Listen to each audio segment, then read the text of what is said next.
Hello, Earth Angels, both here live on YouTube and on Instagram. We are double streaming today for episode 39 of the Devotional Drip, where we are going to explore making love to the great mystery.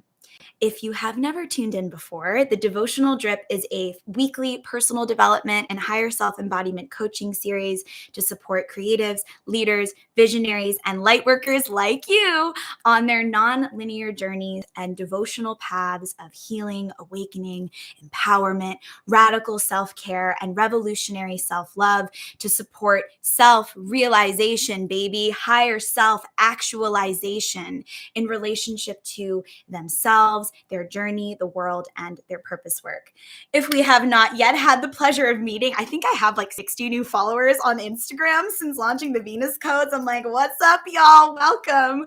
My name is Sarah. I'm a somatic and spiritual coach, creative consultant, photo witch, dancer, multidisciplinary artist, devoted mystic, and higher self-embodiment doula supporting visionary entrepreneurs, change-making creatives, and heart-based leaders like you in this multi-dimensional metamorphic process of birthing our true selves, our authentic selves, our higher selves through somatic and artful and playful and sensual practices and portals into self-care that hits the spot, into self-care that feels like art, into self-care that turns you on to yourself, into self-care that goes beyond the commodification of purchasing and earning and gaining our worthiness and actually becoming a safe and sacred and sovereign space for ourselves to birth more of ourselves, to birth our visions, to birth our goals, to birth our divinely delivered dreams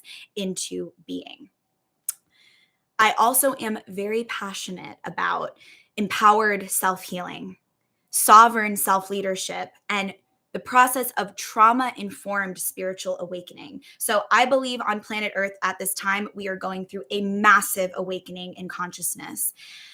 And I started I guess we could all say we started our spiritual awakening journey at birth. And I'm sure if you're tuning in here to the Blood, Bone, and Honey Coven community and space, there's something within you that's either fully turned on around your giftedness and your psychicness, or you're curious about it. And you've been sort of feeling called into the exploration of that. Well, in this space, I feel so convicted. I feel so called to teach about this process of spiritual awakening from a place of really honoring the body and the breath first. Today, we're going to be talking a little bit about the crown chakra, and the element of thought governs the crown, and the way that we can start to work with our thoughts as these transmissions that flow through us is to anchor into our bodies and our breath versus our thoughts as these things that are steering the wheel and dragging our bodies and our emotions and our actions around, sort of like behind the car, like a bunch of cans. We don't have to do that anymore. We get to be in this empowered process of knowing ourselves, of creating space for ourselves to heal, to rise, to transform in a way that is non-linear and ever evolving and not fixed. My dad from childhood was always reminding me to stay out of the results business. And that's going to be a big message that comes through in today's transmission.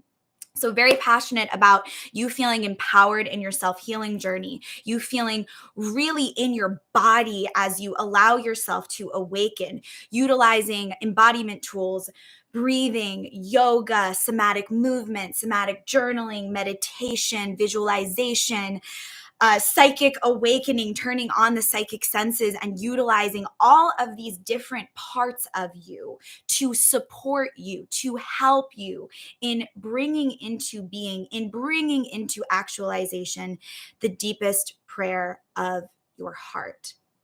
And there's this incredible quote. I'm forgetting the name of the book in this moment. I think it's over on my altar. It's called The Way of the Rose. And there's this quote that talks about our prayers. And to pray for our heart's desire, this is what the book says, to pray for your heart's desire and receive your heart's desire is to be a great valley through which a river flows. And really like reclaiming our right to pray, reclaiming our right to focus the currency. Our consciousness is currency. To focus the currency of our consciousness on a vision, on a goal, on a divinely delivered desire, and then to be in this co-creative process of manifesting that and also allowing it to manifest is this process that we're constantly in the blood, bone, and honey multiverse. If you find this video supportive, please like and comment with your biggest takeaways and revelations, and subscribe to the Blood, Bone, and Honey YouTube channel. I'm talking to you, all my Instagram fairies. Come find us over on YouTube. I don't go live on Instagram every week for the drip. I was just feeling it this morning. So if you want to catch this weekly on YouTube and you subscribe to the Blood, Bone, and Honey YouTube channel, you'll actually get a notification to your email inbox when we go live. We're also going to be exploring multidimensional self-expression and higher self-embodiment in all of our devotional drip transmissions. Those, I would say, are two pillars of my purpose work and what I'm here to hold space for people to hold space for themselves to express into. Knowing that our ego is here to be in service to our heart. Our identity is here to be reshaped like clay in alignment with our higher selves and in alignment with love. And our self-concepts are here to propel and empower us into a space of sovereign self-relating where we actually feel in our bones that we have the right, that it is our divinely delivered right, that it is our birthright to be multidimensionally self-expressed, regardless of what people outside of us think about it, say about it, have some shit to offer about it. How do you feel about how you're showing up in the world? What do you want to create? What do you feel so called from your guts, from your belly to bring into the world? In the devotional drip, we honor that as nothing less than divinely delivered. And you are this steward. You are this author in your higher self authority. You are here to author and steward your life and yourself into being. We can wake up every day imagining that we're just in this big art class, this big mysterious art class where we're meeting our lives and we're feeling what's flowing through, and we're allowing that the energy of creation, the energy of the universe, and the essence of our inner being, which we could also call the higher self, to say, move this way, come this way now, come back a little bit, come a little bit closer, let your wings spread, allow yourself to come into a child's pose.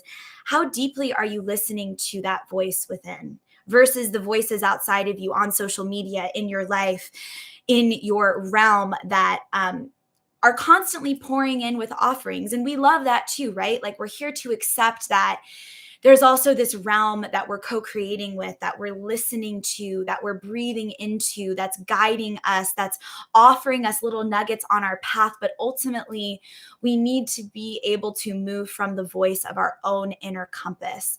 And I truly, truly believe, like at the atomic level, that that is how we're going to navigate this great awakening that planet Earth is moving through listening to our own inner voices. And if everyone is doing that, then we can co-create from the inner voice, from the force field of the heart, which I talked about in the last episode of the Devotional Drip, which is super, super powerful, actually has something like 40,000 neurons inside of it, and is here to be a guiding light for our minds, for our egos, for our identity, for our thoughts, for our self-concepts, constantly bowing to the heart, deferring to the heart, putting our ear up to the inner being, listening to the body and listening to the breath versus running off with the first thought that comes in, which is how we've all been conditioned and programmed in this world.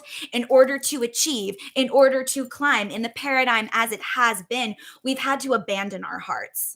We've had to form egos and identities and self-concepts that keep us isolated, separate, not a part of the whole, because that's the way that the systems of oppression of capitalism, white supremacy, and patriarchy have told us that we win, that we survive. But that shit, I don't know if you've noticed, but it's crumbling. It's crumbling. And we're being invited to surrender into what you may have heard spoken about as the new earth, this new paradigm, which is a realm of consciousness that we can't quite see or touch yet, but we feel arriving and we feel pouring in. So I just want to bring us to a little pinpoint here of it's meant to be mysterious. We're not meant to know. In the process of allowing it to be mysterious, we are able to stoke and cultivate the fires of our faith, the temples of our devotion, and a deep relationship with the divinity that we are and the divinity that surrounds us in all moments. And there's an intentionality about this time too. There's an intentionality about you being here on planet Earth at this time. There's an intentionality around what's crumbling. There's an intentionality around what's going into the great cosmic compost pile so that from what is no longer resonant with where we are going as a collective, there's this compost pile so that we can utilize that, so that there's material for us to grow new thoughts, new ideas, new ways of relating from. So, if you're into that kind of conversation, that's what we're doing every week on the Blood, Bone, and Honey Pot. That's what we're doing every week in the Blood, Bone, and Honey Mystery School. That's what we're doing every week in the Blood, Bone, and Honey Pot membership. And the Devotional Drip is functioning as this ministerial offering, this community space for us to come together, pull cards, tap into the astrology, be together in the comments. And then if you want to take these ideas in consciousness that we're exploring and work those into the body, work those into the soma, breathe through those in some movement practice. In the devotional, in the Blood, Bone, and Honey Pot, I'm offering a yoga dance practice, a restorative yoga practice, as well as a mind body centering chakra flow that corresponds with each episode of the drip. We also have a live coven gathering that happens monthly where we come together and we share our downloads and revelations from the month. And then I guide us into some usually a very deep higher self visualization journey that really functions as a self-guided energy clearing, and it feels incredibly shamanic in nature. And all of the beings who end up coming close to the honey pot and showing up around the fire, there's this shared essence of our ancientness, of our shared feeling sense that we've been here before, that we're here for a reason, that we've come to this planet at this time to make some sacred shit happen. I kept hearing in the shower this morning, like soldiers of the light, soldiers and priestesses of goddess, ancient souls with all of these codes that are here to anchor those onto planet Earth through our embodiment. And then we're here to spread and share those codes with each other like we're in the village, like we're in the circle, just like we are right now.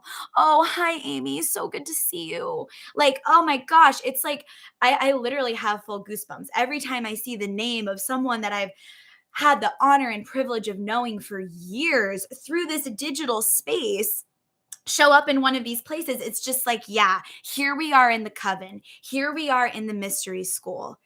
Here we are connecting to weave our transmissions together. And what I do on every episode of the Devotional Drip is I offer 7 prompts, and we go through those 7 prompts together. And those 7 prompts call forward cards. And right now I have 1, 2, 3, 4, 5. Oh, I have 7 decks in front of me. So today I'm working with 7 different decks, and we work with those decks in alignment with the prompts. And then as I offer the prompts, what I invite everyone to do is to pull a card or to journal based on what's coming through for you. I am not the authority. I am a higher self embodiment doula. I am a guide. I am here to hold space, to keep space, to prompt, to point, to offer, to guide. But my deepest intention and prayer as a facilitator is that anything that I offer gets you in touch with your own higher self authority and what your truth is. And there may be things that I offer and say that don't resonate for you. Let that be an invitation to allow yourself to align with your own higher self resonance and really be in your authority around, okay, like that doesn't quite resonate, but if I allow myself to open in this way, what part of that points me to some wisdom, some download, some resource that's just been waiting in the field for me? So I'm relating to you, high priestess, magician to magician. There's really no sense of hierarchy in the blood, bone, and honey space because I really like to relate to life as a circle and a spiral. And how perfect for today, in this energy of episode 39, where we're going to explore making love to the great mystery.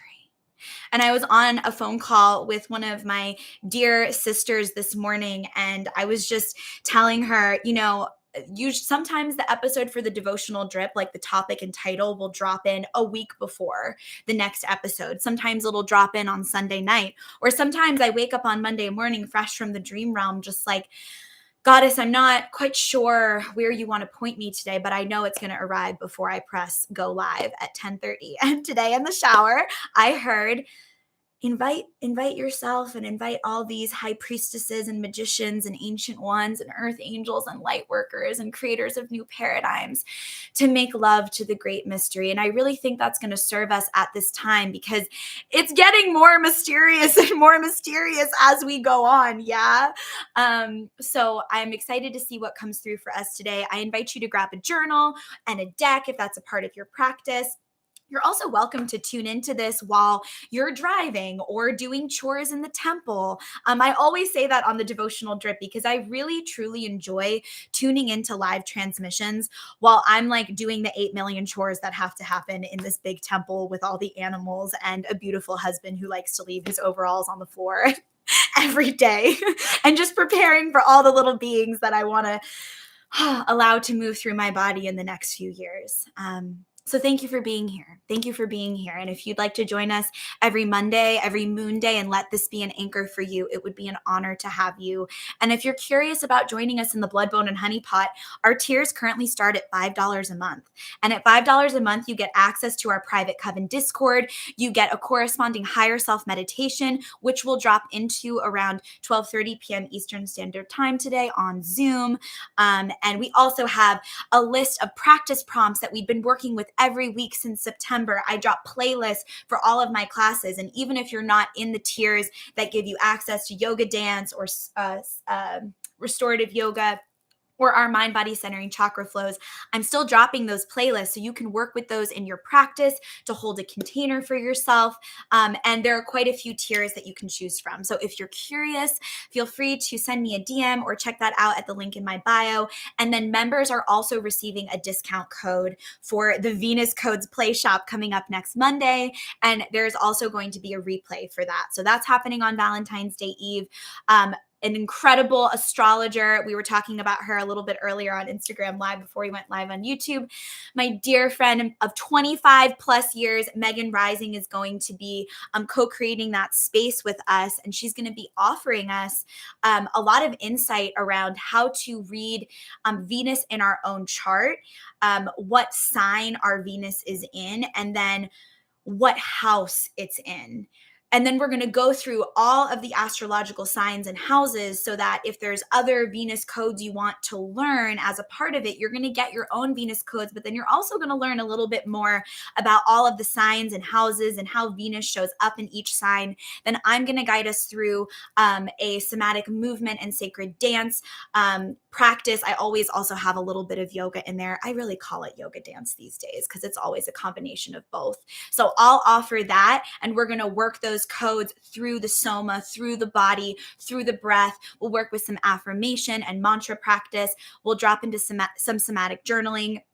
and some channel writing with our inner lover. And then Megan and I are going to co-channel a higher self activation, initiation, and visualization, meditation, and breath work journey, which will also have a little self-guided energy clearing a part of it, as we do, to activate, embrace, and embody our inner lover, just in time for Valentine's Day. That will be happening on Valentine's Day Eve. So that is all sort of the temple keeping, housekeeping notes for today. The last thing I'll say is I'm considering doing another journey for the 7 pillars of higher self embodiment, which is my multidimensional self-care and higher self embodiment framework that supports us in our self-actualization and realization process. And it's connected to the 7 main chakra system. And I'm using that right now as a template in the Blood, Bone, and Honey Pot membership. So every week we're in a different chakra, we're in a different pillar, and we're really giving ourselves time to massage that out, to work that out. I'm channeling these in relationship to the moon and where the big furniture of the planets are in the sky astrologically, so that we can allow ourselves to surf these waves, to swim with these waves, to be in the great cosmic birth canal from a place of higher self empowerment, trauma informed, spiritual awakening, and higher self actualization. So I'm just beaming these codes into the space. And since I've got an incredible birth doula and birth worker here, Amy, in the comments on Instagram, if you have not checked out Amy's work, please do yourself the favor of doing that. AIMEE Blaze, BLAZE on Instagram. Thank you, Amy, for your work. We actually were like in birth doula realm together, and birth doula realm is what actually invited me into coaching realm. And I'll talk a little bit about that on our 7 pillars of higher self-embodiment journey that we'll either offer on Instagram or YouTube. But like, I really function in this space as a doula. Like, I am here to doula you into your expression, but you're the one who's birthing. You're the one who's birthing. 11:01 on our time. So yeah, I feel really passionate about that, especially in a moment where I feel like there's a lot happening in the personal development and sort of coaching space where I don't know, it just feels like I don't want to drop into comparison. I just want to say what I'm here to offer. I'm really here to offer codes of sovereignty and empowerment. I'm not here to boss you around, tell you what to do. I'm here to hold a fierce space. And if you're interested in having a fierce space specifically held for you, check out my one-on-one offerings, bloodboneandhoney.com. Check the little coaching tab. I currently still have 3 offerings for higher self readings, 3 offerings for one-on-one coaching sessions, and then 3 offerings for private mentorship containers. You could go on my website right now, book a session, or apply for a private mentorship container. So that's all there for you if you're looking for a sovereign, empowered space held for you to birth what's inside of you.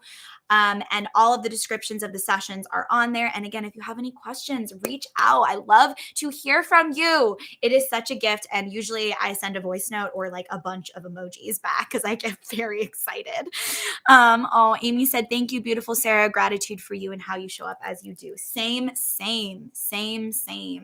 What a gift to hold mirrors up for each other that leave us feeling more empowered than when we started. Yeah, the great gift of the great mystery. Hi, Charlotte. So good to see you here. Many blessings to your little baby. I've been thinking about you. Okay, so we are at the tail end of Aquarius season.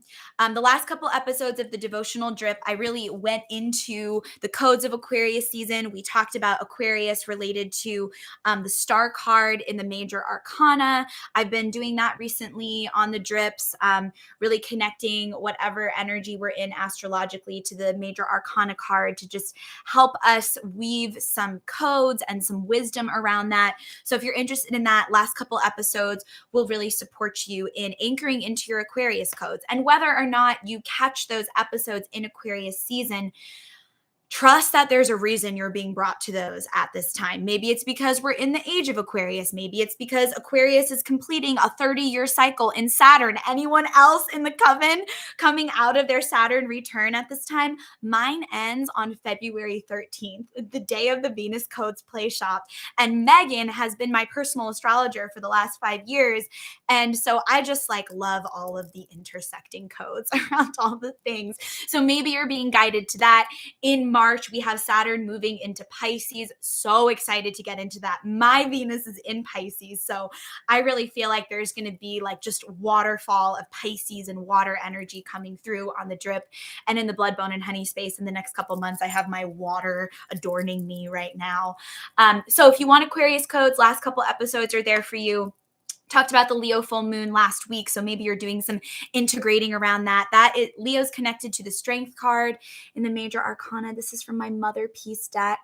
This deck is from the 1970s. It was gifted to me by my teacher and friend and collaborator, Nina B. of Centering Life, when I was in grad school at Duke and really calling in the goddess and really needing a sovereign space held to allow myself to surrender into the great mystery. So love that deck. Love talking about the Strength card last week. And next week or the week after, we'll see where all the energy lands will start moving into some Pisces codes. But I'm not going to really touch on Aquarius today since we already did that. Check out the last episodes for that. Today, I want to anchor us into Pillar 7 in the 7 pillars of higher self-embodiment, which is emerge. Again, the 7 pillars of higher self-embodiment is our 7-step multidimensional self-care, higher self-realization, higher self-actualization, and ascension framework. I'm still listening with my ear to the ground around some kind of journey I'm meant to lead around that in the next couple of weeks. So stay tuned for that, when that's happening, how that's happening. It's bubbling up. And I want to offer that specifically for the Blood, Bone, and Honey Pot members, since we're using these codes so much in the membership. And then I also want to use that as a bridge for people who are tuning in on YouTube, tuning in on Instagram, who are curious, but perhaps are wanting a little bit more information, want to explore this in their body, sort of see what we're up to. So I will send a newsletter out about that, and I'll tap into Instagram and the membership as well and let you know when that's happening. But today we are in Pillar 7. We are in Chakra 7. Pillar 7 is emerge. Chakra 7 is the crown chakra. In Sanskrit, it is known as Sahasrara. The element of the crown chakra is thought. The initiator that we're sort of working with in the crown chakra is this attachment to an old self, an old life, the way it should be. And as Daddy Borst introduced to me from a very young age, the results business. My dad started a 12-step program when my mom was pregnant with me and has been sober and in recovery since, and is just like such an incredible light and mentor and guide in my life. And just the way that he moves through the world is with such trust and faith. Like he really walks the way in this like ancient shamanic essence. And I think one of his biggest teachings that he has ever offered to me is like this energy of faith and like embodying a knowing in the body that we are supported beyond what the ego and the mind could even conceive. We are connected beyond what the ego and the mind could even conceive at this moment on the planet. And there's this knowing that arises from the heart, that arises from the body, that arises from the spirit, that arises from the breath, that's here to actually mentor the temple spaces of our minds into a deeper sense of trust that's first rooted in faith. Like what happens when we allow faith to precede trust? Then the trust isn't based on some kind of physical proof. The trust is built on this garden and this cultivation of faith that we show up to every day in our practice, our living, waking, breathing practice, the meditation of our lives to stoke, to tend to care for, and to allow to grow. So if the initiator is this attachment to an old sense of self, the way it should be, and the results business, then the portal becomes this deep sense of faith and to experience, to allow, to know in the body beyond what the mind may be able to get on board with at this time. And if we're working with the crown chakra, Sahasrara, and the element of thought, that means that we have a whole lot of malleability in the realm and the temple of the mind and our thought. And we can be in our higher self authority and say, look, I'm not my thoughts. I am the one who has my thoughts, which must mean in my alchemist nature that if I'm having a thought that produces a feeling tone in the body that feels disempowering, crunchy, blocked, collapsed, then I also have the authority to align that thought in consciousness, in frequency, with a story, with a narrative that brings me more breath, that brings me more life, that opens up capacity. So I'm just going to invite you in this moment. What is a reoccurring thought that you've had? Maybe it's been coming up in the last week as we approach that Leo full moon yesterday, which was bringing up a lot of stuff about ego and identity and self-concept and allowing ourselves to be seen in our authentic expression. What's a reoccurring thought or story that's been coming up for you? And it that feels kind of crunchy. It feels like I'm tasting like something kind of like expired on the tongue. Like specifically in this moment, I'm using my psychic senses as I'm channeling and I'm tasting something that's expired.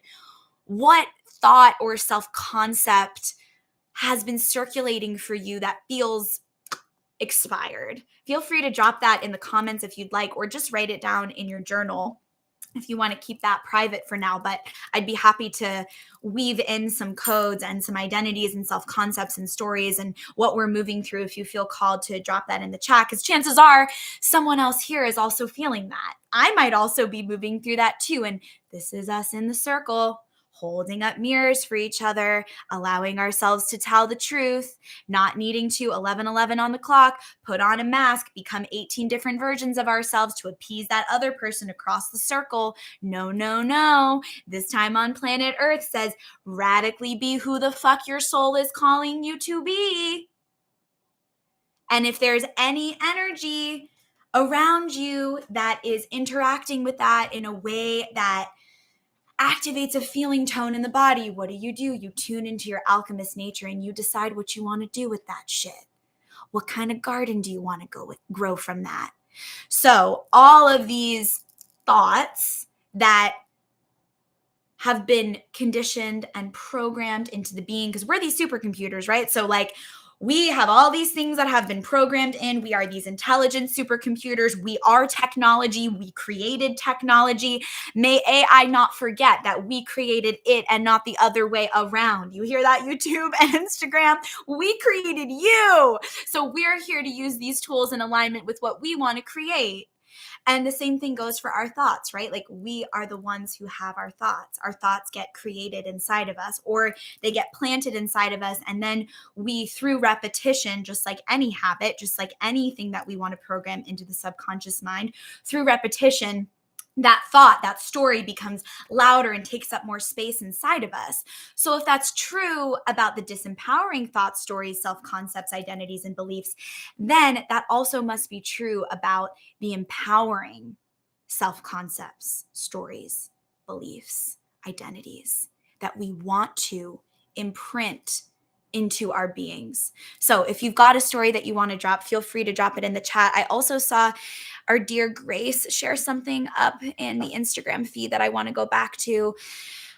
This is when I was asking what's been alive. Grace says, so much shame and guilt stirring up this week, and right alongside that, so much boldness, asking people out, expressing through music, and getting in the arena of my life. Thank you, Grace, for your wisdom codes. Yeah. So shame and grief is alive. And what I experienced last week with that upcoming Leo moon was like especially my partner Max and I, there was a lot of like roaring. Like I would be like, roar, and he would be like, roar, and then we'd be like, roar to each other. And there was something about like I kept getting the hit, and so did he, to like allow ourselves a container to roar, to get it out, to say the things. And I'm just seeing like a lion just like stretching themselves out and then roaring when they need to, taking a nap when they need to, standing in their power when they need to, being a predator in the wild and going after what they want when they need to, and then resting and laying in the sun when they need to.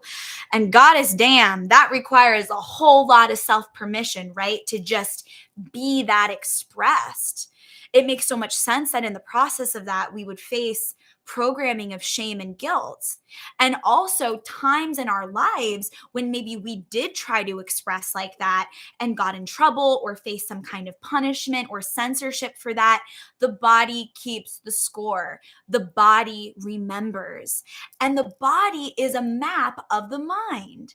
So if the body remembers and keeps the score, you can bet your sweet patootie booty that the subconscious mind is keeping the score. But the amazing thing about the brain and the body is that this moment I'm just seeing like neuroplasticity show up as clay, and neurons sort of revealing themselves as light and available to be recoded. Like all of these things can be recoded. Even if we're in a state of, I'll just bring up this example from my personal life. About 5 years ago, I really woke up to like, wow, I've got some, if I'm going to pathologize it, codependent ways of relating in my life. I really want to clean that up. And in the process of that, I had the literal gift and blessing of working with teachers who were like, yeah, codependency is a way of relating, but we would invite you to not identify as codependent. And yeah, sure, you may be navigating panic attacks, but I would encourage you, and this is what my teachers offered me at that time, I would encourage you to not identify as an anxious person. And yeah, you've lived through a lot of trauma, complex at that, CPTSD, anyone else in the house? But my teacher said, I would invite you to not identify as I am traumatized, because that I am shit, that is like our power statement. That's why so many affirmations and mantras start with that, because the body is listening. So whatever we tell the body and the inner being is going on, it's listening, it's taking in that information, just like an algorithm, right? Like it's keeping the data. So when we're in this realm of the crown chakra and the temple of the mind, we really want to claim authority around, like, in every moment, there's new information coming in, there's new things being programmed and coded. And there might be some really, really old programming and conditioning at this time, and identities and ways of speaking into ourselves and speaking about ourselves to the world that are really wanting to get upgraded, because our words are spells. Whatever we are speaking into being is being created. Our vibration precedes our manifestations. So it's all happening in response to what we're allowing in our garden. And that's some radical higher self authority. And what I love about authority is that the word author is in it. So we don't have to get into this masculine authority shit. We can just be like, no, in my authority, like I'm an author. I'm a creatrix. I get to decide what thoughts stay, what thoughts go take a bath in the hot tub and get recoded in the sweet sacred waters of my sovereignty. And then I can come back to the body and allow myself to imprint those new stories. And that's what we're doing every week in the Blood, Bone, and Honey Pot. Like, this may sound like just a bunch of words if you're not practicing this in your body in real time. And what's interesting about exploring consciousness, what I found after 10 years of pretty much being fiercely dedicated to like studying consciousness, is that the mind is going to start to understand things as the body has more space to process. So it might feel like this is a lot of words for me in a moment where I'm really just needing to like feel what's alive in my body. And if you feel that way on this trip, go do a down dog. Let yourself shake your booty. Take a breath and circle your pelvis and let yourself cook in your body, cook in your breath, be in what's alive for you. And if you want to join us in the Blood, Bone, and Honey Pot, I'm offering classes every single week where we're taking these codes and massaging them into our being. And there's always a replay, so you can go back to that library at any point in time. And if you are a member, maybe this week we're in the crown chakra, but you're like, after that Leo full moon, honey, I need to go into the solar plexus. I need to work with the fire. Well, there are about 1, 2, 3, 4, I think like 4 or 5 classes for you waiting around fire, solar plexus, strength, conviction, courage. So just go into that library and have your way with it.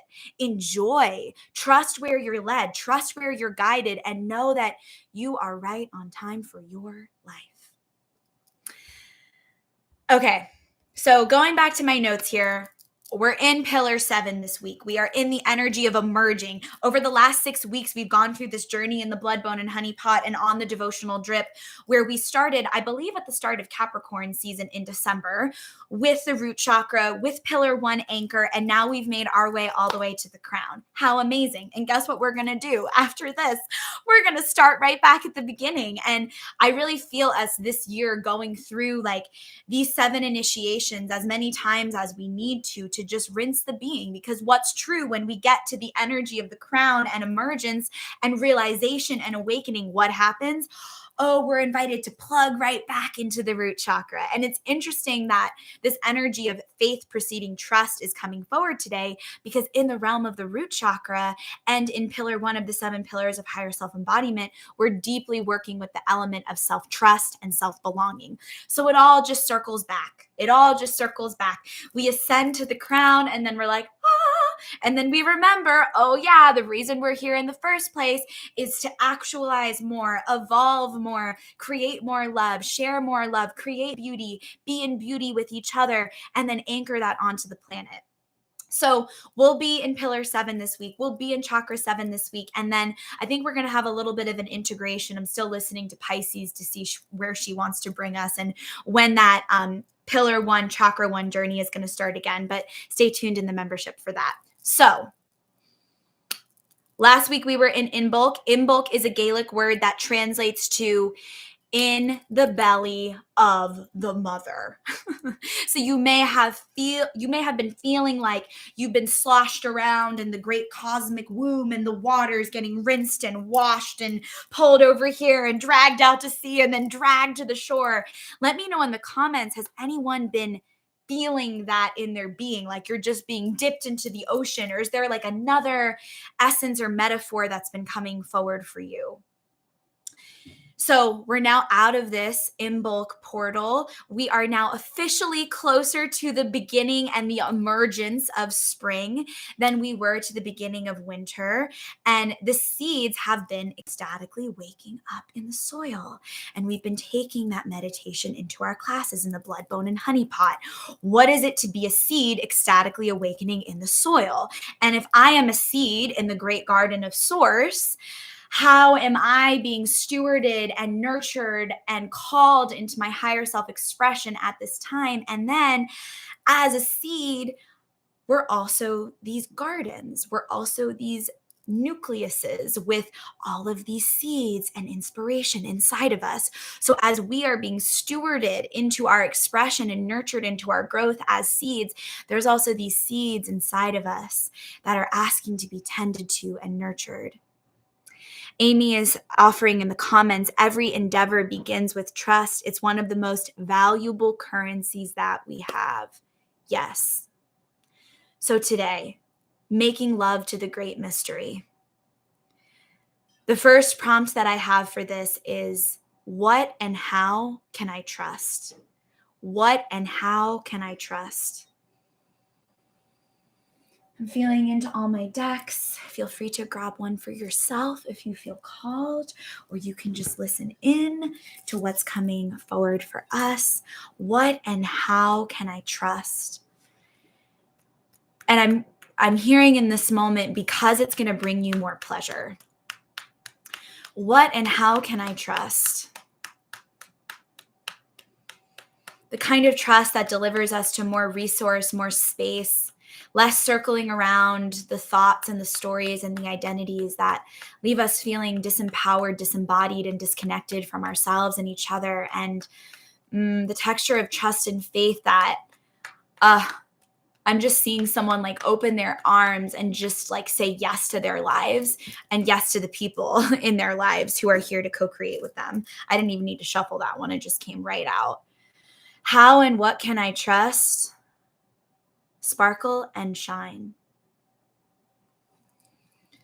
You can trust the work that you've been doing on your own heart and your own mind and your own being. You can trust that you're ready now. You can trust that it's safe to make mistakes. And any powerful, potent performance artist allows themselves to be in rehearsal and make drafts and make mistakes in that process, knowing that all of those mistakes become compost that pour themselves into the sort of final performance or expression that comes forward. And I've really been feeling on the drip for weeks now, like just affirming the process of having drafts, of showing up, of making mistake, of trying it again, of not needing to get ready, but to just like pressing go and getting on the horse, whatever that horse is for you, like wherever your life is calling you to go right now, to just trust that there's this energy of momentum that's moving and it's inviting you to hop on its back and ride. And as we make love to the great mystery, no longer are we paralyzing ourselves in fear that we don't know where this is all going. Instead, we're letting ourselves get turned on and excited, like, wow, okay, I feel the call to mount the horse. I don't know where this is going to take me, but I trust that as I say yes, and like I'm hearing like a growling yes, like the kind of yes that comes from the deep belly, the kind of yes that like is excited, but maybe also has some resistance and fear inside of it. And that's okay. That's okay. And as we say yes from that place, like there is this opening that happens the moment that we say yes, and the moment that we send the email or start to take the action, momentum and life force starts moving, because what the nature of the universe is loving. The nature of the universe is loving. This is a belief that you can choose to program into your being. The nature of the universe is loving. Everything is always conspiring in favor of my highest good, and the negative emotions and the hard feelings and the very real raw initiations of life are not here to prove to me that God's not real, that love's not real, that I'm all alone, that my deepest fears of childhood, our deepest fears of childhood are playing out in front of us. No, no, no. It's all an opportunity. It's all an invitation, and it's all an initiation to root the currency of our consciousness into the belief that the nature of the universe is loving. It's not against us. It is here for us. So when we start to say yes to allowing ourselves to sparkle and shine, when we, as Grace offered in the chat here, ask that person out, send that email, show up, share our art, share our codes, share as the age of Aquarius is calling us into our unique essence.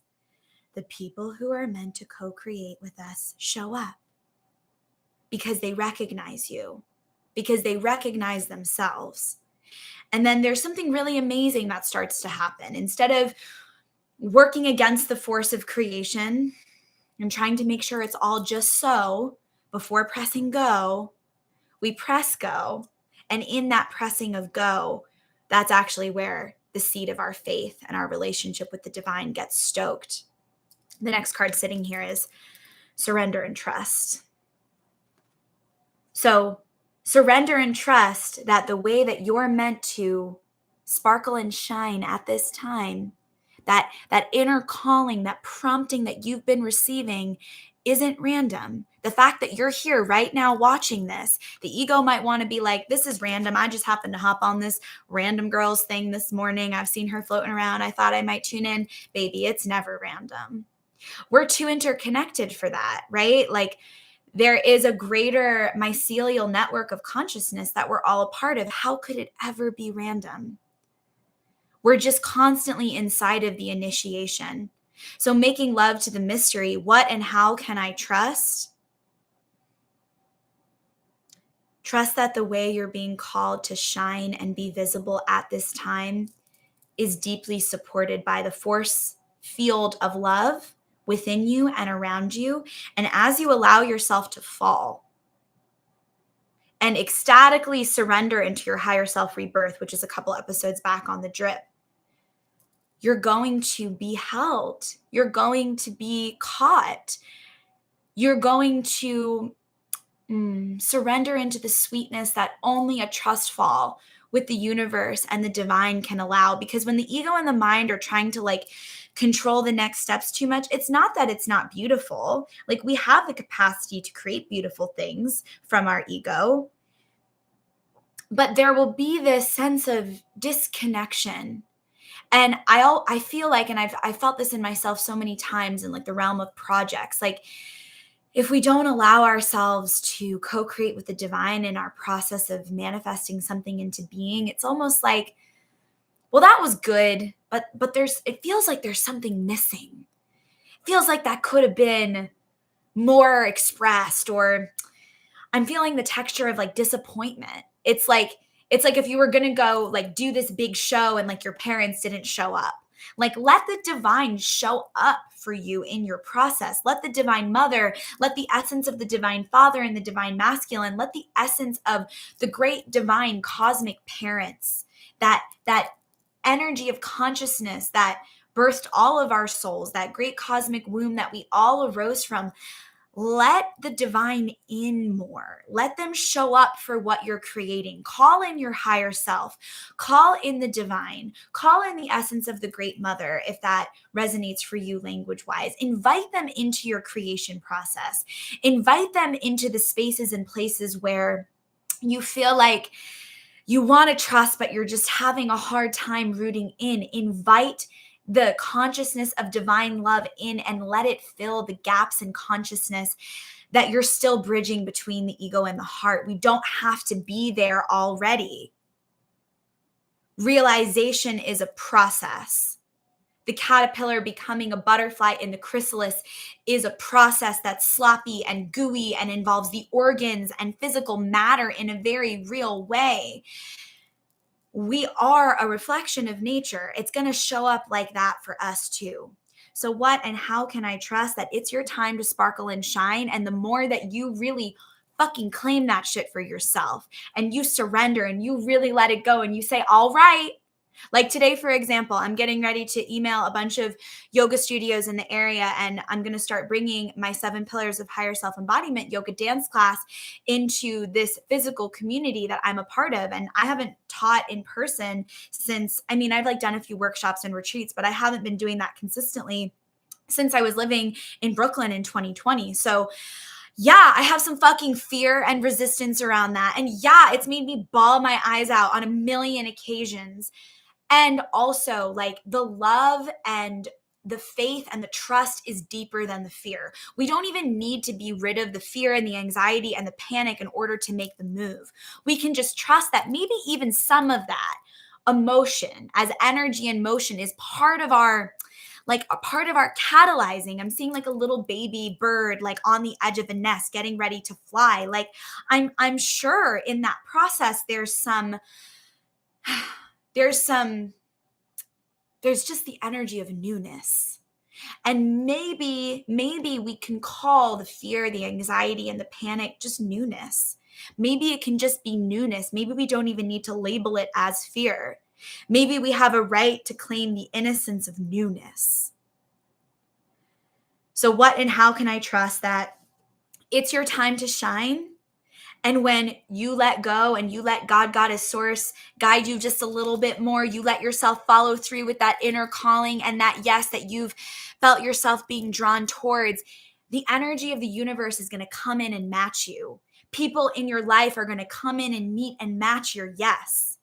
And we can amplify each other. Yeah, how powerful that we have the capacity to do that with each other. So when we say yes, that also supports someone else's yes, because our yeses are all so deeply interconnected.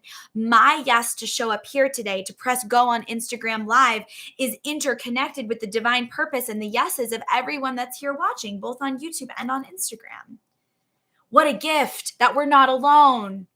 What a gift that we don't feel fear and anxiety and panic and unworthiness and isolation. What a gift that we can have honest, real, vulnerable conversations about that shit and how it shows up in our lives. So, again, what and how can I trust that it is your time to shine?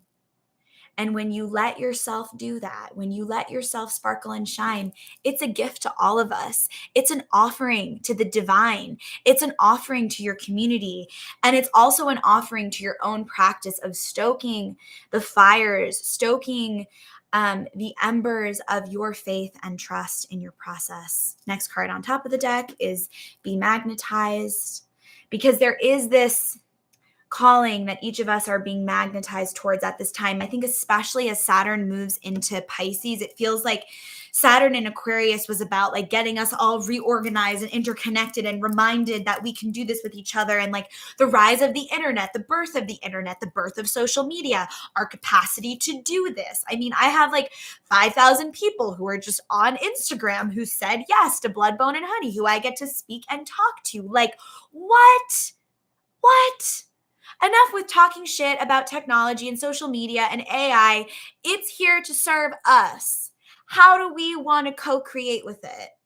How do we want to utilize these tools to be magnetized towards each other and create new paradigms as we make love to the great mystery? I'm so glad I don't know what's happening next. How about you? And that's a lot to say for the part of me that survived a lot of complex trauma and really needed to know what was going to happen next, or else I literally would have died. Like that's how real that sense of needing to know and perfectionism and planning is in my body. I'm also a Capricorn sun. I got like a bunch of placements in Capricorn, so we don't even need to get into that. But just like that, the practice of making love to the great mystery and not needing to know what's going to happen next and releasing control has been the most ecstatic practice in my life. And guess what? It's actually made my orgasms deeper. Because it's all interconnected. Like the more breath and the more trust that we have in our bodies and in our lives, like that Shakti goddess energy is going to move through the temple of you, and it's going to show up in every area of your life. So since we're in the crown chakra, the element of thought, Sahasrara, pillar 7, emerge.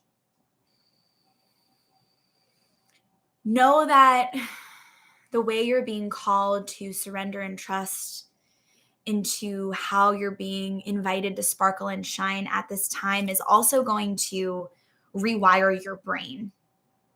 Showing up in our gifts and our magic and allowing ourselves to be seen actually rewires our brain and creates new neural pathways, not only of the way that we experience ourselves, because we're receiving all of these mirrors out in the world, these new mirrors, but also in the way that we have the capacity to co-create with each other.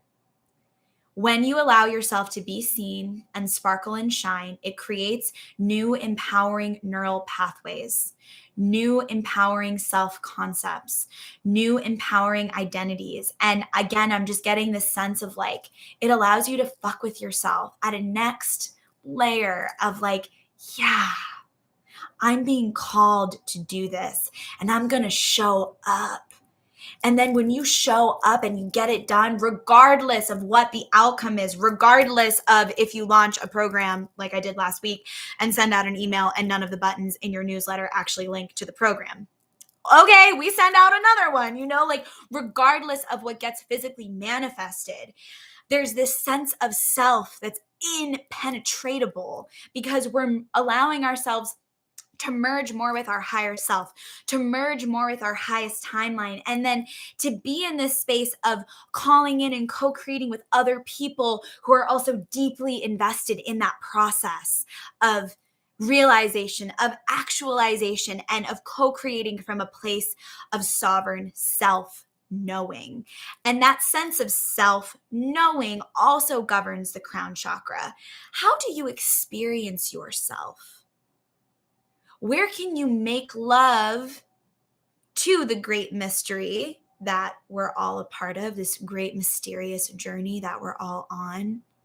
And also the great mystery of you, because it's the same thing as we were talking about with the seeds. Yeah, we're a seed in the garden of source, but then we also have all these seeds inside of us. So we are part of the great mystery, but we are also the mystery.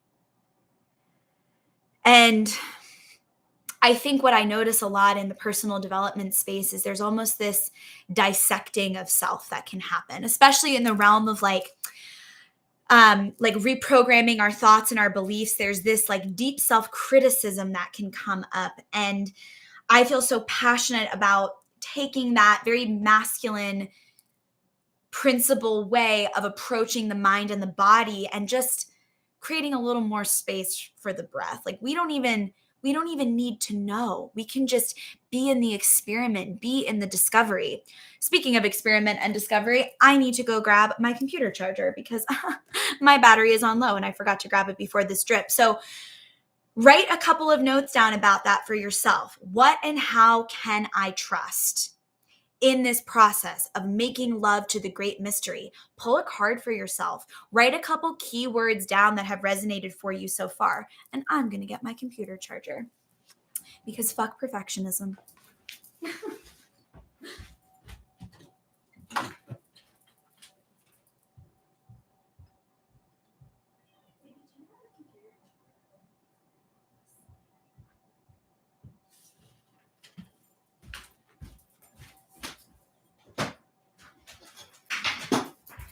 Here we go. It's so fun. It's kind of like you guys are just hanging out in my office. By the way, this is my office. This is my amazing office that I had been quite literally visualizing. Talk about the faith that precedes trust and our vibration preceding manifestation. I saw this house and I saw this office for years before it arrived.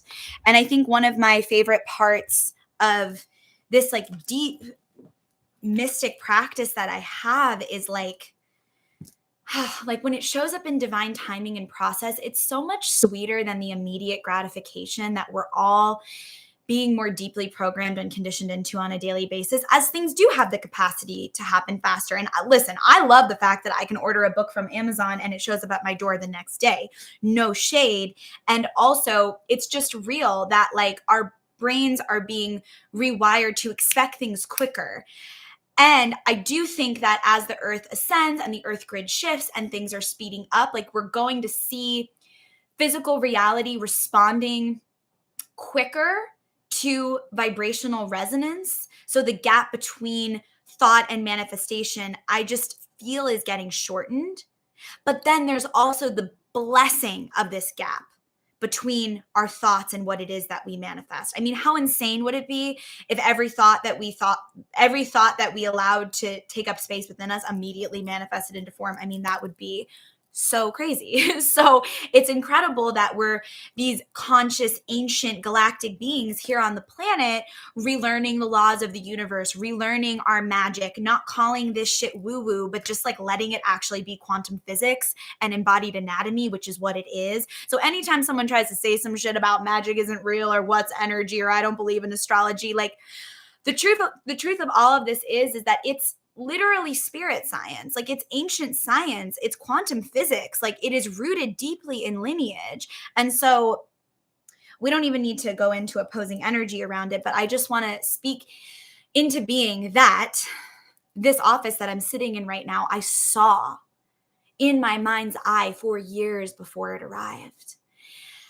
And even when it did arrive, when this home arrived, I was really in touch with where I felt this fear that it was going to be taken away from me, which is deeply connected to some of my own complex trauma that I'm healing. And since arriving here and being here and it just blossoming more and becoming more and more beautiful, like there has been this deep rewiring that I've received through the process. And so that's what I want to speak to. Like there's a rewiring that happens through the process of claiming what it is that we want, starting to take the steps towards that, and then just witnessing in our faithful devotion the way that it arrives in divine timing, not needing to control and fix and like micromanage it so much. I think at this time we're being invited out of the energy of micromanaging into experiencing ourselves as a part of the macro, making love, if you will, to the great mystery. And then I just looked over and I have this little card from my teacher, Nina. No mud, no lotus. No mud, no lotus.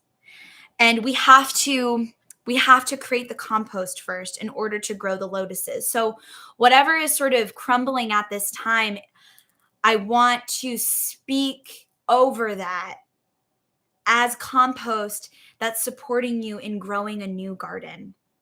And I want to move on to our next prompt, which is, what and how can I disarm?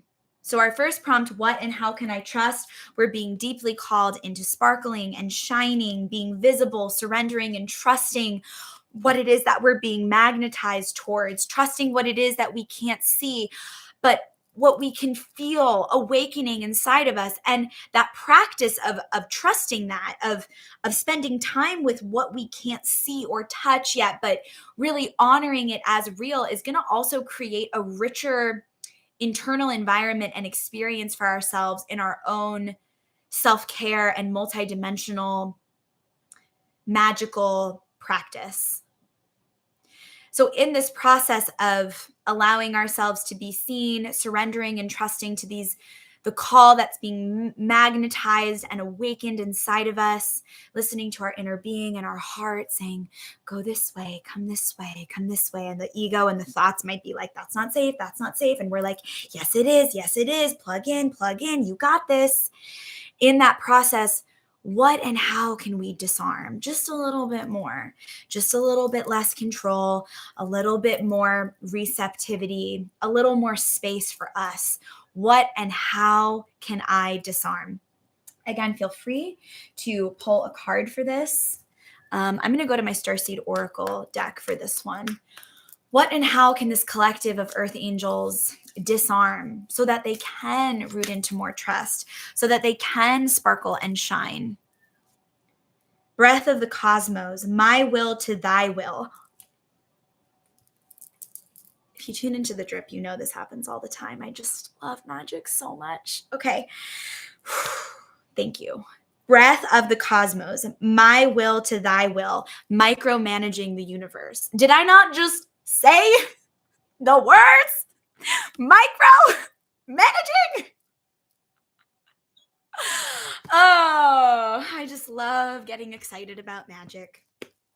So what and how can I disarm? Breath of the cosmos, my will to thy will, micromanaging the universe. So this is a new deck for me. I have not tuned into all of these descriptions yet, so I'm going to read this one for us together to enjoy. Wow. Okay. When we rely on our own will, we're micromanaging the universe and resisting the natural flow of life, which is much more chaotic and raw and real and natural than we have been conditioned and programmed into believing is acceptable. Patriarchy says, put it in a nice little box. We talked about on surrendering and awakening to our ecstatic higher self rebirth, planning my induction. On this day is when I'm going to birth this thing, and it's going to happen just like this, and no breath. No breath, no trust, no faith, no space for magic, no space for the mystery. Where's the mystery? And we talked about this on the last couple episodes of The Drip too. We are hungry for the mystery. Our souls are hungry for the process. We want the experience. We don't want it to be easy. We want it to be real. We want to feel. The magic of this earth plane is that it is dense and matter is so physically manifested. And again, there's this gap between thought and manifestation. There's this gap between what's happening energetically, even in our subtle bodies and our chakras, and then what ends up manifesting physically. And actually, the ancient yogic teachings of yogic philosophy and the chakra system, which dates back to 200 AD, by the way, show us that whatever manifests physically was existing first energetically. I'm just going to leave that there and keep reading this card. So when we rely on our own will, we're micromanaging the universe and we're resisting the natural flow of life. We're rejecting the great cosmic intelligence and relying instead on our own personal strength. When we do this, we find ourselves attempting to bend things to our will. My moon is in Leo and my sun is in Capricorn, and I'm stubborn as in some moments, which I think is why I really, really love the practice of surrendering to the universe, because yeah, this is so true. When we do this, we find ourselves attempting to bend things to our will. There's an episode of the Devotional Drip, this was maybe this time last year, where we talked about surrendering free will to the divine will of our higher selves, which is to say choosing our destiny, which is very mysterious. We don't know what our destiny is. Choosing our destiny timeline over the fated timeline. The fated timeline could be described as, well, this is how it's always gone in my family, and this is how the patterns have been, and this is just what it is, and here's all my list of diagnoses, and here's all my problems, and here's all the ways that I'm trapped in 17,000 boxes, and here's all the reasons I can't, and here's how I need to bend this and shape this and force this because da-da-da-da-da-da, versus I am an organic force of life that is being reshaped in every moment, full of unlimited potential. The mind is made of neuroplasticity. Science literally shows us that that can be reshaped. Science also shows us that the water is listening. Science also shows us that we're at least 70% water. So when we're in this process of really being invited to surrender our free will to the divine will of our higher selves, it's like we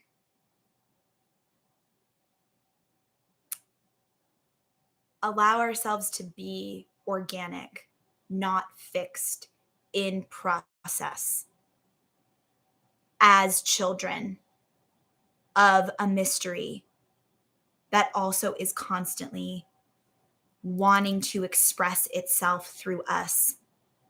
And when we are willing chalices and channels for that mystery to move, faith the size of a mustard seed will move a fucking mountain in consciousness and a fucking mountain in your life.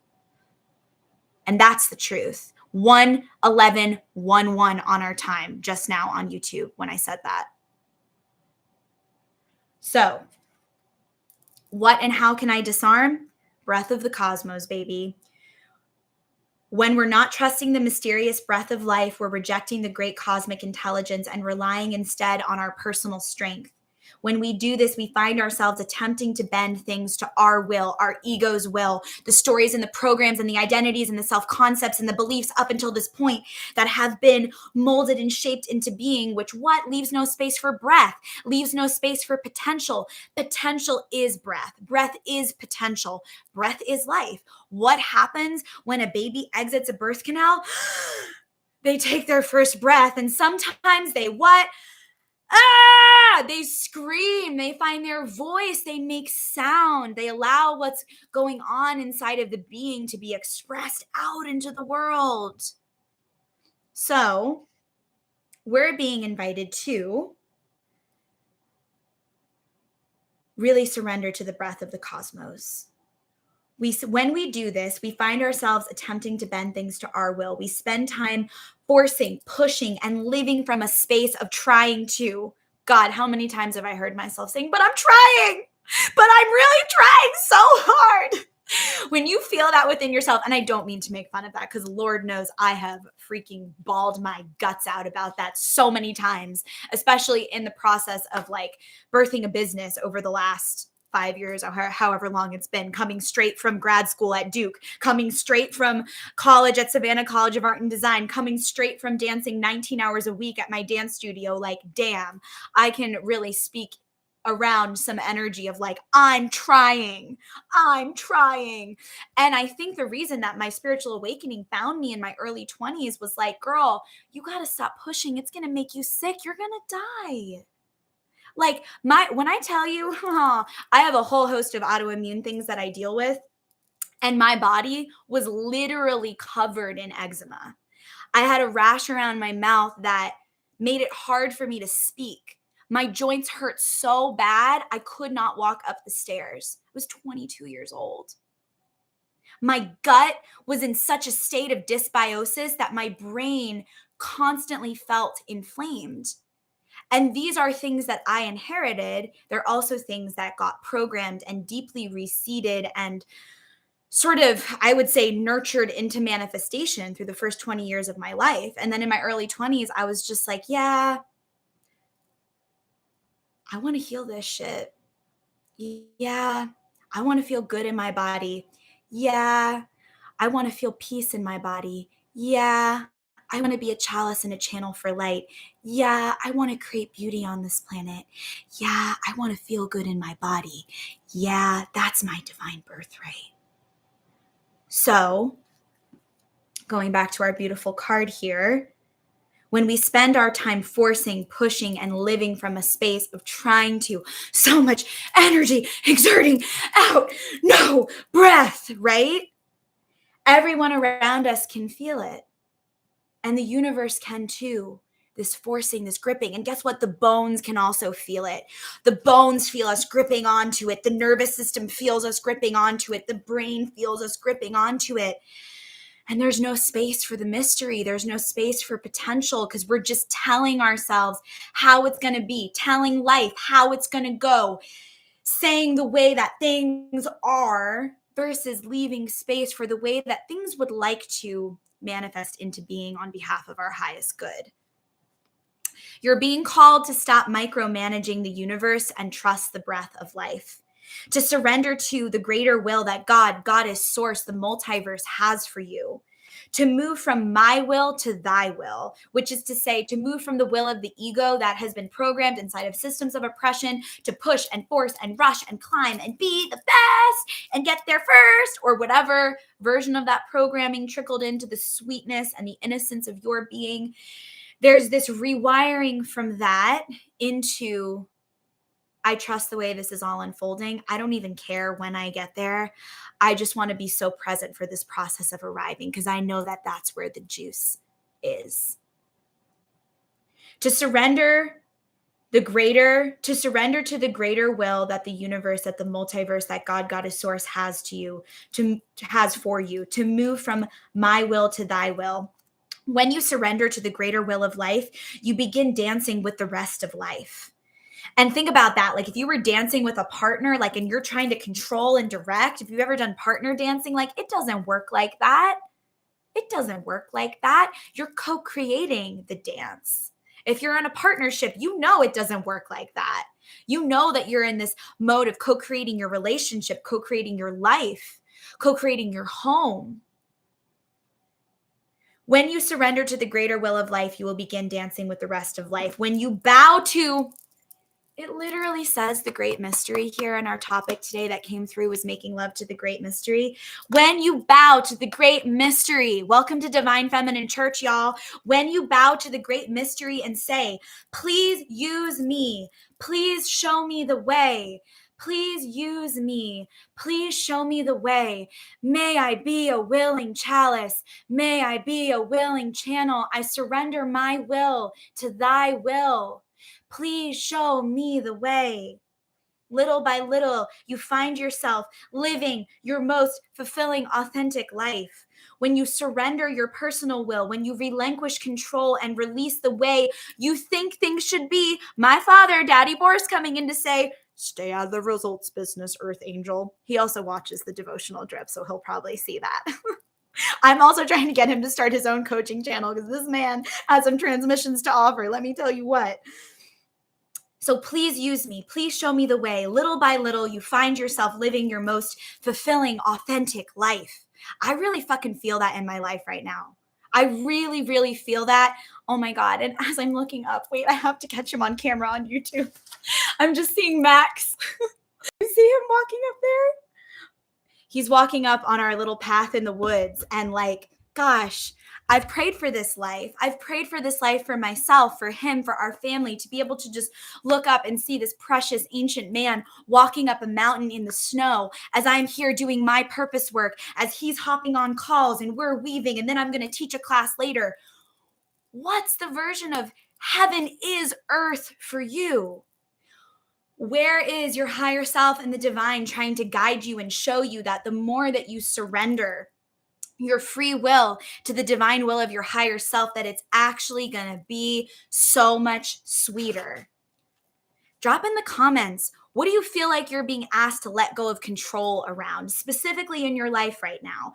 As you make love to the great mystery and you really lean in and you listen to the inner being and you listen to the higher self and you listen to the heart and you listen to the breath saying, come this way, come this way. Share in the comments. What do you feel like you're being called to release complete control around, to operate from a consciousness of surrender around? When you surrender your personal will, when you relinquish control and you release the way you think things should be, should also, I always talk about this with my clients, I believe is a deep mechanism of the systems of oppression, specifically patriarchy. It should be this way. It should look this way. You should present this way. You should do it this way. Every time you scroll on Instagram, here's 18 million ways that you should and you could do it. That's great. Let that be a part of the research. How are you being called to do it? How are you being called to operate? What's beyond in the crown chakra, in the mind, the paradigm of should? And it'll taste like freedom versus what we were talking about at the beginning of the drip, like decay, food that's been in the fridge too long.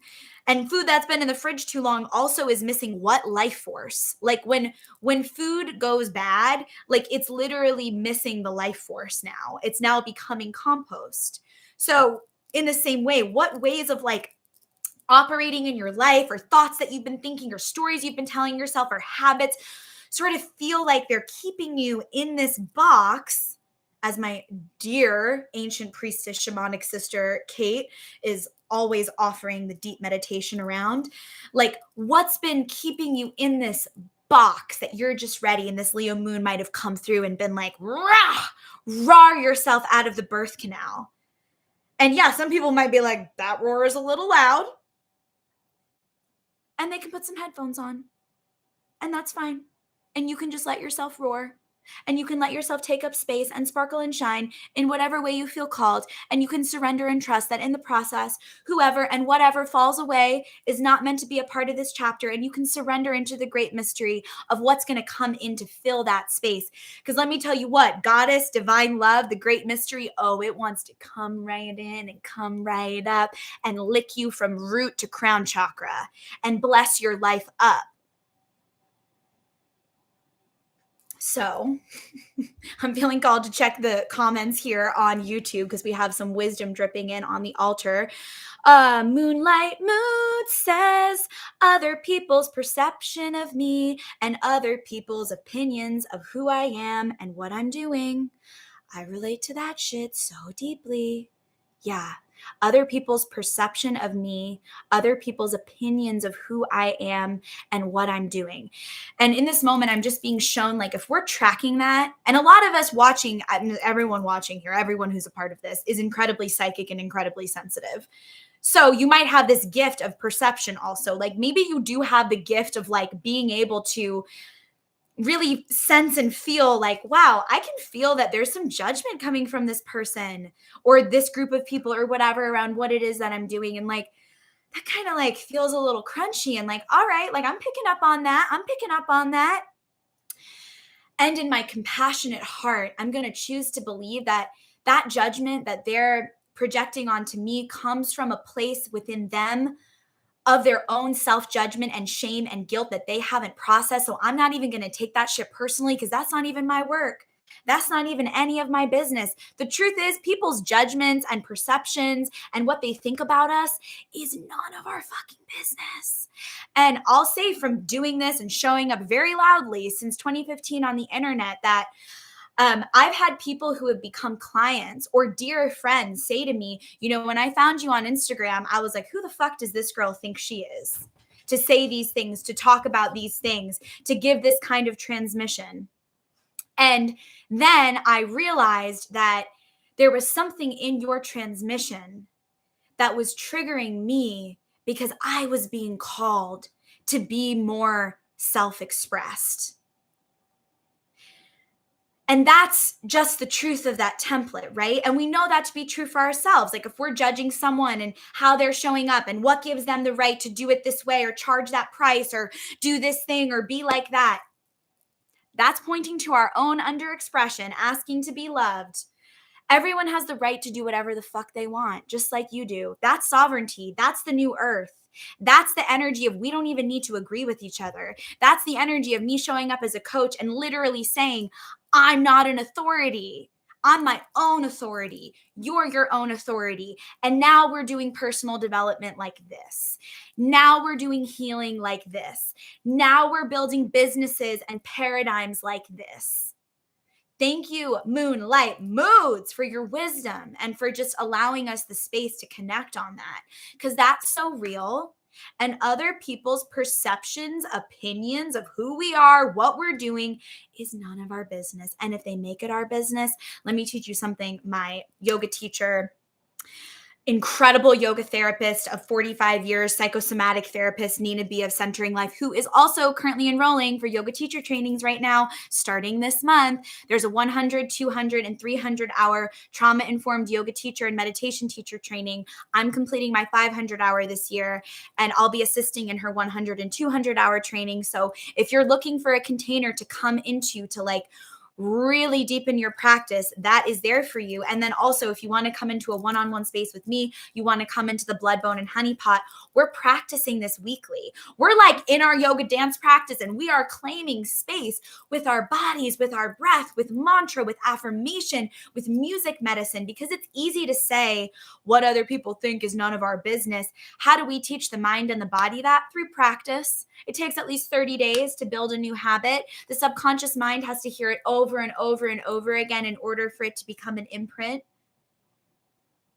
Or sometimes what's amazing about the mind is that we can have this really big experience, and that big experience and the depth of that experience can actually like rewire and reprogram us like instantly, like in that moment. And I've certainly experienced spontaneous awakenings with my clients and myself and my teachers over the last decade of doing this work. So we get to be fucking big, you guys. We get to be fucking expressed. We get to be paid. We get to like feel so ecstatic about our lives and our relationships. We get to like wake up in the morning feeling turned on and so excited to meet the mystery of our lives, because we don't even know what's going to happen today. We don't even know what's going to happen after this drip. I lead a higher self meditation following all of these drips, and I rarely know what's going to happen in that meditation. And it's always so good. And it's not that we need to be in the energy of better, but it's even better when I allow myself to be a willing chalice and I don't worry so much about the prep. I was telling someone this morning who I was speaking to on the phone, a dear client who I've worked with for many years, also a dear sister, that like I used to spend 3 hours preparing for my classes. Honestly, I used to spend like 3 weeks, and then it was like a week, and then it was like 10 hours, and then it was like 7 hours, and then it was like 5 hours, and then it was like 3 hours, and then it was like an hour and a half, and now it's like 30 minutes, and sometimes I just show up. And sometimes the container tells me to sit down for 3 hours and create the container like that, and that's cool too. But the point is, now, like through the process of surrendering and trusting and allowing myself to be a chalice, now I've got options. I know how to prepare for 3 weeks, 10 hours, 7 hours, 3 hours, or 5 hours. I also know how to just show up and let the mystery move through me. And it's not comfortable. I still get nervous all the time. And I'll still be in a moment of like receiving a transmission and then feeling the ego judging and then sending breath to the ego. And the moment I send the breath, like this card is offering the breath of the cosmos, something always comes through. And isn't that the truth? We have Grace in the comments here on YouTube saying, Sarah, I'm crying on and off as I listen to this, the sweetness and relief of letting your bones rest on the goddess. Yes, Grace. Grace, I'm going to send you our restorative yoga and sacred journaling playlist. If I forget, please remind me, because in our restorative classes, we are really, really practicing that meditation of letting the bones rest. And also, we're what? At least 70% water, which is why the moon affects us so much, because the moon's affecting the tides, right? We also can remember in our process of higher self embodiment that the bones are meant to float in the ocean that we are. So we've been in the Blood, Bone, and Honey Pot exploring a lot about like the great mystery as the ocean. And in our last Coven gathering, I offered this like deep visualization, higher self activation around like becoming these like deep ancient sea creatures. We became our octopusian selves and we went down into the ocean. And as we're doing this guided visualization, I'm always cueing the body and cueing the bones. And there was a lot inside of that around just like letting the bones float. And what if we're meant to be here and just float? And maybe we're being attuned to this at this time divinely because Saturn will be moving into Pisces. And I think we're about to move into a realm of remembering how to float. And I'm just like remembering learning how to float as a kid. And again, my dad and my mom were just like there, like in the pool. I'm really feeling my dad specifically today, though, in the pool, like learning how to float. And I can like hear him saying like you don't have to try to float. Like you're just going to float. And isn't that what this card is pointing us towards? Like we don't have to try so hard. And listen, I love to get into the Google Calendar and color code the shit and make a fucking list. I'm so good at it. I'm like annoyingly good at it. Sun in Capricorn, Mercury in Capricorn. I am really good at that, which is what makes me a great coach and consultant. And I really have learned how to utilize and appropriately place those skills. But in my own process, like learning how to float, learning how to trust the current, that's been so alive. And I think that's alive for all of us as earth angels and light workers, right? Like remembering that we have a divine right to remember how to float, and we're not fucking up or fucking off to not like create the plan and make sure it's perfectly da-da-da. Like we can just trust. I'm hearing like we've done the work and we can just trust now. Because the truth is, when we let ourselves show up in our sparkle and shine magnetic nature and we let ourselves float, we don't even know where the great mystery wants to bring us to. If the great mystery is a spiral, like where in that spiral and that cosmic whirlpool would Goddess have us delivered? And this week I spoke out into being. I was like, all right, I got new clients coming in. I've got in-person classes dropping in. I've got at least 3 retreats on the calendar for 2023. I'm getting ready to open up my beautiful studio. I'll show you both here on Instagram and also on YouTube. I have this incredible natural light studio that I manifested in my home with these big ass windows, getting ready to do some higher self embodied boudoir and couples and portrait and branding sessions. I'll show you here on YouTube too. It's a little messy right there because I have my board from restorative class last night, but we've got our backdrop. I use this bed that I'm sitting on as a part of the set. We have all kinds of fabrics. We set up the space. It is such a fucking vibe. Then I have like all these woods around me. We play in the woods. Sometimes we go to Brooktondale and we play in the waterfalls. Sometimes we go into Ithaca and we play in the waterfalls there. We go excuse me, we go into the state forest in Dagan. It's so good. So if you're interested in photo magic, you can also find that on my website or send me a DM. But what I want to say about this is there's so much arriving right now. So I said last week to Goddess, like, I know that my schedule right now is going to look different than it's ever looked. And I no longer really feel resonant with operating like on a 7-day calendar. Like I'm kind of just like, what is that? And in the same way, like what is January 1st? Like that is certainly not the right time to be setting our New Year's resolutions because it's not even the new year. I think more like Imbolc, spring equinox, that shit makes sense.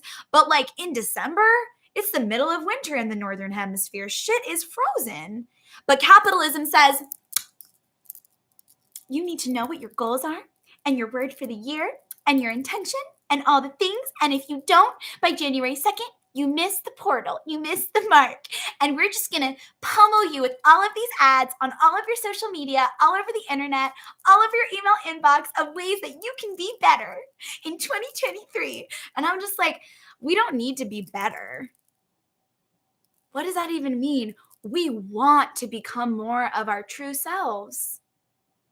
So I can go off on a million different shoots into all the realms with these prompts. So bringing it back to our beautiful prompt here, which was, what and how can I disarm?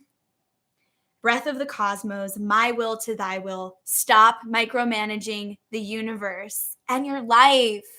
It's like trying to micromanage an orgasm too, right? Like it's so funny. Anytime I say something that's like a trigger word for Instagram, it'll say on Instagram Live, poor connection.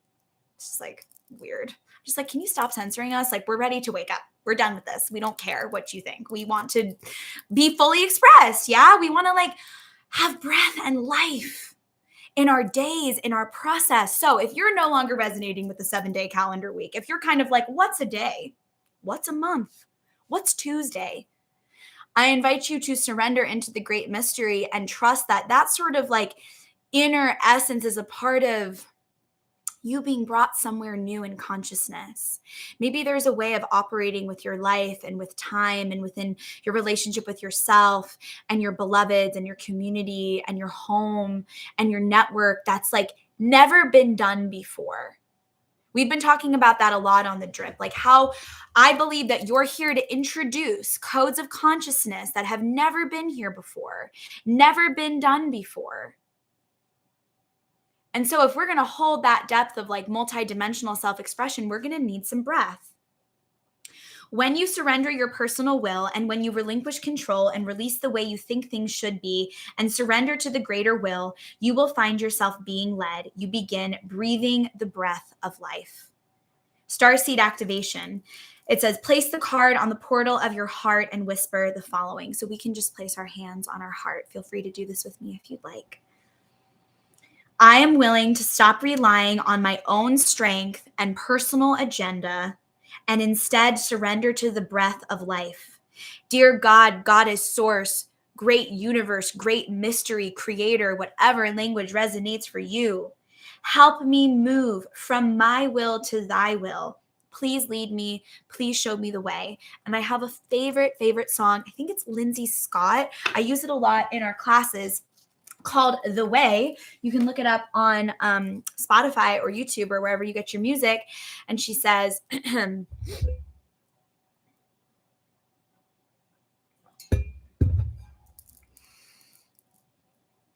you don't have to know the way knows the way. You don't have to find the way, trust the way, feel the way knows, the way knows, the way knows the way. You don't have to know the way knows the way. You don't have to find the way, trust the way, feel the way knows, the way knows.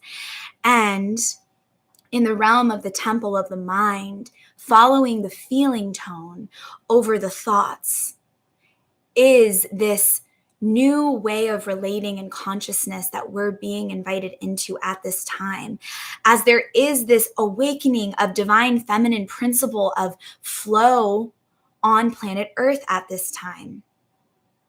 I'm going to go ahead and move into our next prompt because we have about 15 minutes before I'm going to lead a higher self meditation for the membership. And I know my Instagram is doing a little bit of a thing right now, so we'll see how that goes. We might end that stream and you can join us on YouTube. So witness, our next prompt is, what and who is asking for attention within me? What and who is asking for attention within me?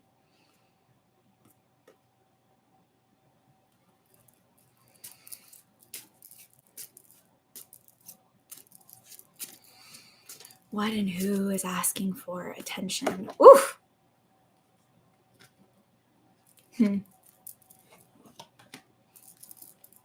Two cards coming forward from my Magdalene deck. The first one is Magdalene. So it's interesting.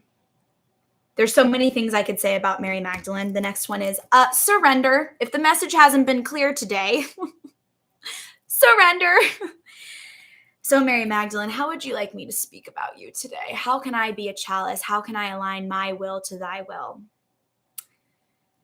So, I'm being very specifically guided to the way that Mary Magdalene's name was soiled in sort of the patriarchal, religiousized version of her life and her ministry and what she was here to offer.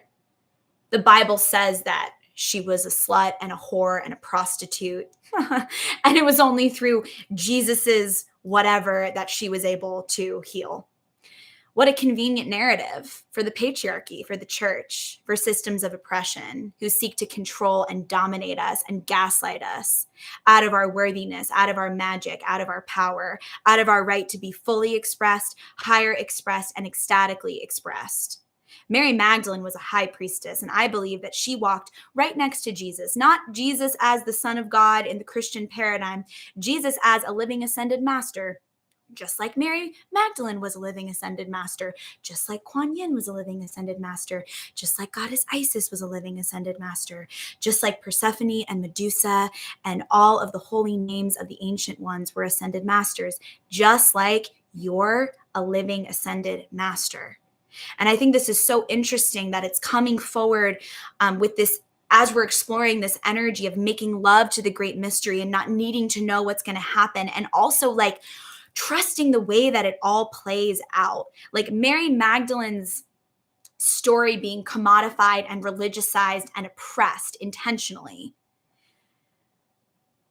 allows each of us who are here on the planet at this time to awaken to our higher self-consciousness, to actually allow her teachings from the ether and that have been buried into the earth, quite literally scrolls that were buried into the earth. And she was teaching about higher self-embodiment, BT dubs.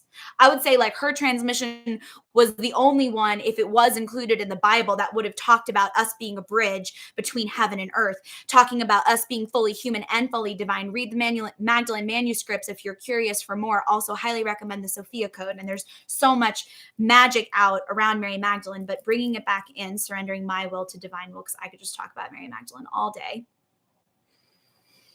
She's telling me in this moment, like the fact that her teachings were oppressed and suppressed, like then became a part of like each of our shared purpose, not to just bring her teachings to the planet, but to bring the teachings of we are fully human and fully divine to the planet. Not even just the teachings of higher self-embodiment, but the way that each of us who are here on the drip right now, who are in the Blood, Bone, and Honey Pod, who are part of the Blood, Bone, and Honey community, are here to share a message of love and resource and potential and truth.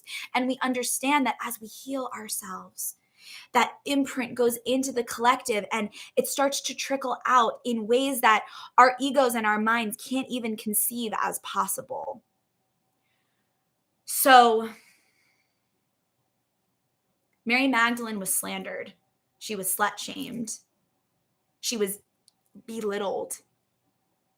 Her story was intentionally kept secret. You know who did have her manuscripts in his library though? Carl Jung.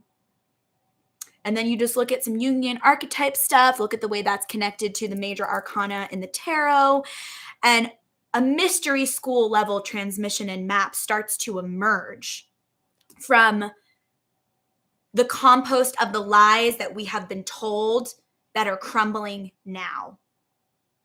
So if Mary Magdalene could live through that, if she could live this great story, this beautiful life, literally one of my teachers talks about Mary Magdalene like walking through the streets of Israel, and there would just be like women lying on the side of, and trigger warning for sexual trauma, sexual assault, but there would just be like women and people lying on the sides of the street, especially women who had been sexually abused and taken advantage of. And she would just walk up to them and talk about making love to the great mystery and kiss them and hold them. And she would channel the ancient Egyptian goddess Sekhmet, and she would quite literally go into this metaphysical space with them where she had her physical hands on their body, but she was doing this deep shamanic work with them. And she was transforming into the goddess Sekhmet, and she was like eating up all of the dark energy around them and putting it in her mouth and chewing it up and then spitting it out. And that's also the energy of the divine feminine and the goddess.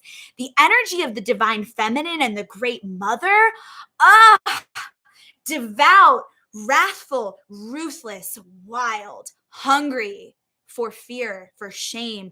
She wants to eat that up. She wants to lick that clean from your psyche, from your nervous system, from your body. And she wants to support you in delivering yourself to your higher self-expression. And if you're listening to this right now, chances are you're here on planet Earth on behalf of the divine feminine and the goddess and Mary Magdalene and all of her many expressions.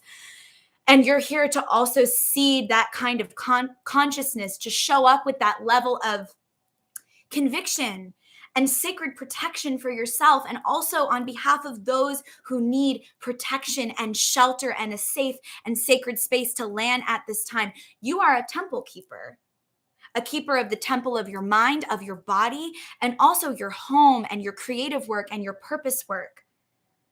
So surrender. Know that not everyone's going to like you. People are going to have some shit to say about what you're here to do, and let it just fall off of you like a waterfall. If Mary Magdalene could do it, we can do it too. And she's here. And I truly believe that all of the ascended master mentors are here for us in all moments, guiding us, just waiting for us to surrender our free will to our divine will and open to their guidance. So let's collapse time here. I've got 4 more prompts to do in about 6 to 10 minutes. And if you're going to join us on Zoom for our higher self meditation, if you're in the blood, bone, and honey pot, we'll probably hop on about 12:35. So we'll see you over there. And if you want to join us for the corresponding higher self meditation I'm about to channel in alignment with this drip, you can go to patreon.com/blood, bone, and honey. The weekly higher self meditation is available at the $5 tier right now. So just get in there, join us in the Discord. It's so good. It's only going to get better and better as we emerge into the spring. Our prompt for this next card is, what and who can I open to with love over fear? What and who can I open to with love over fear? Okay, I'm feeling my divine feminine deck now that we called forward all of the masters, all of the mentors. What and who can this collective of earth angels open to with love over fear? Like, who is just here for us right now? Inanna. I love when this happens. Inanna, queen of heaven and earth. We're about to talk about her. And then, there's another one behind. I didn't even feel it. Sekhmet. Okay, this is like the 3rd time on the drip that I've called something forward and then like the card has arrived. We were just talking about Mary Magdalene embodying the energy of Sekhmet in her work of liberating the feminine, healing the feminine. Okay, so who and what can we open to with love over fear? The part of us that's ferocious and can set a boundary. Oh, and I forgot to say this earlier when I was mentioning Nina, something that she offered to me was this exercise of, if I'm ever feeling like there's this like energy is encroaching upon me or getting in my personal space and like just too up in my own, like my field. And I work with a shit ton of people on a weekly basis. So I really have to like keep my field clear and clean so that I can channel and offer clear and clean messages and also just be a safe and sacred and sovereign space for myself. So a tool that Nina offered me years ago is, if it feels like any energy or anyone is coming in too close, you can just stick your hands out and you can say, back up.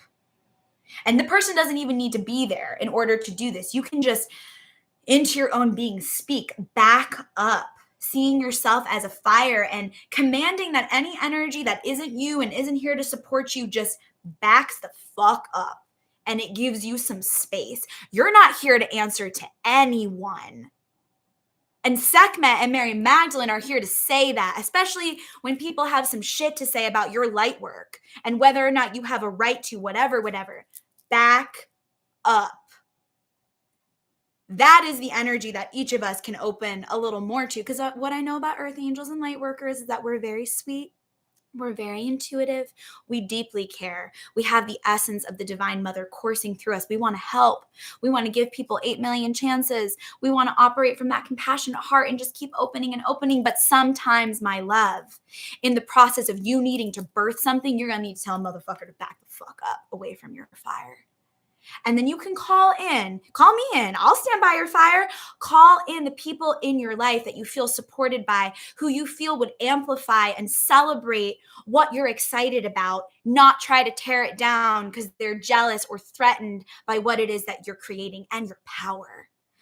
So we can open to a little bit more of that without fear of being a problem or mean or too much or whatever. We can open to this ferocity of, I am pure strength and I honor my anger by giving voice to it. And the Divine Mother is in support of that. We don't need to censor ourselves. Light workers are not docile. The light is not docile. It is fierce, which is why it asks us to surrender to it. So we're opening to some of that. And then I was just talking about Rita of Cassia the other day, the patroness of impossible causes. I am miraculous, and my prayers create powerful channels of possibility. So opening up to our miraculous nature, opening up to the way that when we speak a prayer out, we trust that it is heard. When we send that message out to our higher selves in the divine, we decide to believe that it has been received. And get that for the crown chakra. We decide to believe that it has been received without the proof, without the physical manifestation to justify our faith. We just choose to have faith. And that is also what we're being invited to open up to more of. There was another, where's our other little mentor? Where'd she go? Anana. We're also being invited to open up to this energy that we are the queens, the kings, the high holy children of heaven and earth. We're here to be the bridge. And in being the bridge between heaven and earth, we're also invited to be that bridge within ourselves. Anana goes to the underworld as many times as is required to reclaim and embody her true multidimensional higher self. And then guess what? Anana emerges as Ereshkigal, the high priestess, her twin sister self, after journeying in the underworld to reclaim herself. So just because we've been in the energy today of like, what do people think about how we're showing up and our purpose work and Leo energy and big cat energy and lion energy and Sekhmet energy? If there is someone or something or an energy outside of you, or even if you're creating it in your own mind through projection of, if I do this thing, I'm going to be judged or whatever. Here's what I'm hearing in this moment. That's also part of your motivation to get things going. Like even the people who stand in front of you and tell you that you don't have a right are here to initiate you into your yes, the fuck I do. Yes, the fuck I do. And it's not always going to be from praise and celebration that we're motivated to grow. Sometimes our souls need to be brought into the underworld and we need to face what we hold in our own subconscious mind, the darkest, nastiest shit that we say to ourselves. Sometimes in this initiation of the great mystery is going to be put right in front of us. And it's going to feel like we're being attacked and it's going to feel like the universe is against us. But actually, that is our greatest invitation and initiation to decide what it is that we believe about ourselves.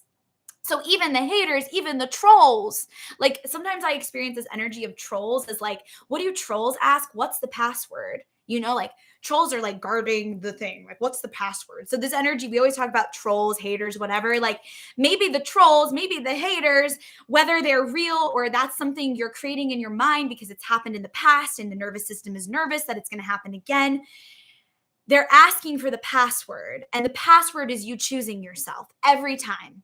Every time, compassionately choosing yourself, compassionately relating to yourself, compassionately speaking words of life and breath and resource into your being, into your soma, into your spirit, into your heart. Sekhmet says, choose yourself. Anana says, I have nothing to hide. I see and accept all that I am. Not becoming different versions of ourselves in different spaces because over here we can be this big, but over here we have to be a little bit smaller. No, we're being invited to open to our full expression in all moments and see how that goes. And if we knock some things over and create a little bit of a mess in the process, the great mystery says, yes, child, Delight in the playground that is life. Allow yourself to make mistakes. How are you going to learn to run if you never let yourself even crawl? How are you going to learn to stand if you're scared of falling down? Part of learning how to stand, like if you've ever watched a little being learning how to stand, and we see this in developmental psychology and anatomy, like the falling down is part of building the stability to be able to stand. So if you fall down, come on into the blood, bone, and honey pot and lay your sweet head on our prayer request altar, and we will shower you with love. If you're scared of that, come into a one-on-one session or a private mentorship container, and let's plug you the fuck into your audacity to be higher self-expressed. Moonlight Mood says, feeling super electrified by this transmission, encountering synchronicities around me as you speak, around and within me. So juicy. I'm so glad. Like, I'm just like, oh my God, the amount of self-permission that it required to allow me to get here to do this, and the amount of times that I collapsed and fell and fucking cried my fucking eyes out and was so scared to be this expressed is so real. And I'm meeting myself at that next edge as I'm being called to show up bigger and bigger, because it doesn't end, right? So as we learn to make love to the mystery, we just get better at making love. And that's true about making love in general, right? Like, it's a practice. And if we've been out of it for a while, even if we're incredible lovers, it might take some time and some space, and maybe activating your unique Venus codes, which you can learn about next Moon Day in our Play Shop, link in bio to join us. Maybe it takes a little bit of space and activation and the creating of a container to plug back into that again. So if you want a container held for you, come into a one-on-one space with me. If you want a container that's ready for you to dive in and do your own work in your own process, join us in the blood, bone, and honey pot. And I'm a little bit over the drip today, but I'm just going to trust that anyone in the membership who's joining for the meditation will tune in with us here, and then we'll record that together live on a Zoom. Okay, last 3 prompts. What do I need to express now? What have I been accepting and embracing within me and outside of me, and who and what is emerging? I'm going to pull all 3 of these together, then we'll weave it together into a little transmission. I could literally be on the drip 4 hours every week. We love long form content though. I'm so sick of the short form shit. I'm like, I don't want the 10 minutes. I want the 2 hours. I want to tune in and then come back. Okay. What do I need to express now? Let's pull that first from the Cosmic Dancer, because it feels like it's a dancey energy. Like, what are we being called to express now? I'm looking up and seeing a little bird's nest. I love that.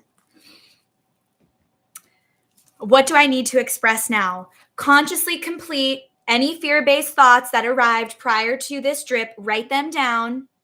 Write a up-leveled higher self story for that. So maybe choose the top 3 that have just been kind of like taking up real estate in the temple of the mind, body, and heart, and sort of like distracting you away from your purpose, away from love, away from pleasure.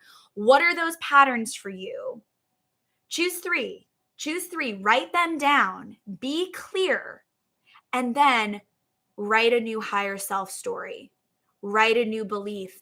Decide a new belief, and then imprint that belief into you. Decide that that's your meditation in your mystery school of life right now, in the great cosmic classroom, that those 1 to 3 beliefs, whatever you're being called to complete, whatever pattern, whatever story, it's now time to express that you know how to close a portal.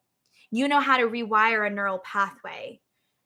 You know how to choose something more empowering. You know when a thought feels disempowering and when it feels like a blocked energy, and you know when it feels like a portal. So discern that for yourself, complete that, and then adorn the temple. Drop into your practice. Take care of yourself and meet your body like it is a blessing. Meet your life like it's a living ceremony. Wear the colors and the jewels and the textures that point your consciousness back to the beauty that you are. Let glamour magic and self-care as play and art and ritual take up space. Adorn yourself and show up as your higher self. And see how the mind will follow the body in pursuit of that. Watch how when you let yourself wear a little bit of blue because you're calling in the great cosmic ocean, and a little bit of cheetah because it was just a full moon, and a little bit of ancestral adornment, and a little bit of snake, and then a little bit of snake down here. Like, everything I put on my body this morning was so intentional based on this transmission that I was going to channel today. And that's us like claiming that our life is ritual, that self-care can be play, that it can be art, that we are living art.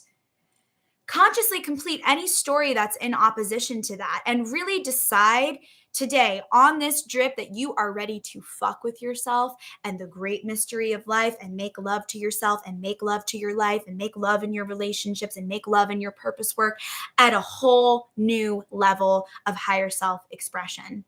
Join us in the play shop, the Venus codes, next Moon Day for some guidance, some invitation, some prompting around how you can drink that in a little bit deeper. Second to last prompt, what have I been accepting and embracing within and outside of me? So this is like, where has your work been? Where has your work been? And I could say so much more about these cards, but alas, the dance of time and the great cosmic mystery is calling us to the next thing. So what have you been accepting, Earth Angel, and embracing within and outside of you? I want this to be an affirmation card of this work that you've been doing, of this devotion that you've been making. Karmic relationships, Orion energy, polarity, soul growth, and conflict. It's interesting. This was already sitting faced up on my deck before I just shuffled it, and then it just spit out again. So I'm going to really trust that this one is loud.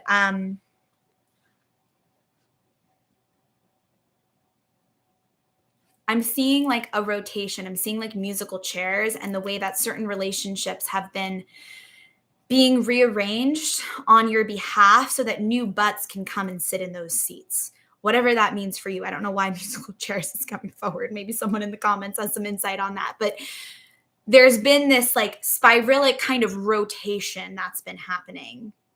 And the last couple of years, there has been a huge rearranging happening based on external events, and then based on the way that those external events are so connected to what's happening on an energy level with Gaia, and also inside of us as expressions of Gaia.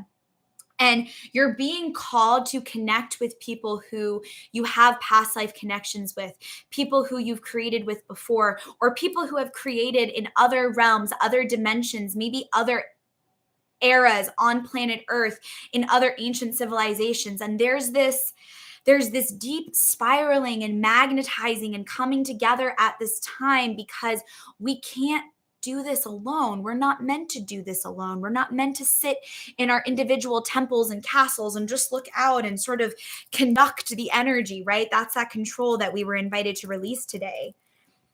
There's this deep cosmic awakening and opening that's happening. And if you feel like there's people you're connecting with in your life right now, and it's like, man, I know you, and I trust this, and I don't quite know, but I can feel and sense in my soma and in my spirit how I've done this for lifetimes, and how we've been doing this together for lifetimes, and letting yourself speak with a little more ferocity and conviction and clarity around that, and like claiming your multidimensionality, and claiming that some relationships are also karmic in a way that you're being invited to step away from. That's also a part of this. Like, and that's going to then allow the relationships that are karmic, but also bring you in deeper alignment with your heart's own prayer, to come in and take shape. So again, there's this surrender. Whatever's meant to leave will leave, and whatever's meant to come in will come in. And we've been so deeply inside of that, right? So this is just an affirmation that if you feel like new earth is dropping in with some new textures of relationships, and you're being brought back to the altar of relationships that maybe you took some space from, and some relationships that you were inside of are starting to take a new shape, allow it all to happen. You don't need to judge it. You don't need to label it. You can just allow. The mind doesn't have to be a part of that. You don't need to decide how you feel about that in the mind. You can just feel it in your body and feel it in your heart. Emerge. Who and what is emerging? Who and what is emerging? Hi, Soji. Soji came to join me. Who and what is emerging in this energy of surrender and this rearranging and this great cosmic mystery and making love to that mystery? Who and what is emerging for us on behalf of us? Praying into these cards, they always respond because energy is real. Entropy. I've been pulling this on the drip. I'm not meaning to laugh, but I've been pulling this on the drip, I think, since December. And that's just the nature of this moment. And we know that. We know that. We know that it's a great cosmic death and a great cosmic birth that's happening. So let it die. Let it all crumble. Give up your agenda. Let go of the plan. How does the Great Mother want to tickle your soul and kiss your belly? I'm literally seeing this great cosmic mother force giving you a raspberry on your belly. Just this playful, sensual energy that God, Goddess, Source, the divine actually is. Not this fucking white man in the sky with a beard. How interesting that that's also the commodified version of Santa Claus. We're going back to the womb. We're going back to the body. We're going back to the breath and the ocean and the spiral and the water. We're saying, fuck the tower. We're ready for some star energy, some star card energy, which is what follows the tower in the major arcana. So yeah, it's been crumbling. And then I had this TikTok reader this morning just give this beautiful meditation of the tower's crumbling, but also she saw this image of the tower as an origami structure. And she was like, it's crumbling, but it's sort of folding onto itself. And it's just going to create this blank slate for us. So inside of the entropy and the death, can we make love to that? Can we really just get turned on about what's clearing? And can we let ourselves move from moments of ecstatic grieving to ecstatic praise and gratitude and let it just all live in the same container? And if you need to practice that in your body, if you need a space to rinse it out and let it go, so that you can call in more resource, connect to your breath, connect to your body, be spoken to and related to as a high priestess, as a light worker, as an earth angel, as a multidimensional psychic being who's also an expression of the earth. Join us in the Blood, Bone, and Honey Pot. I'm getting ready to go channel our higher self meditation for the week on Zoom. Such a gift to take these big ass transmissions of the drip and then bring it into practice together. And if you're in the Ithaca area, if you're in the upstate New York area, I am getting ready to guns blazing. Actually, no guns. I'm getting ready to heart blazing, come out into some physical space in a real way and start teaching what I've been offering in the Blood, Bone, and Honey Pot online and teaching on Zoom since 2020. And then before that in person, before the pandemic happened. I am fucking ready and I am primed and I'm exiting this Saturn return. I'm about to bring some classes to this area. I'm also seeing myself go to the Hudson Valley and maybe offering some classes and workshops in the city. We're only about 3.5 hours from the city here. So if you want to come up from the city to do a little something, or you want to come do some photo magic, whether it be for personal or professional purposes, reach out. Let me know how you've been doing, especially if we've kind of been circling each other for a couple years or we've worked together before. Let me know how you're doing. How's it been going for you?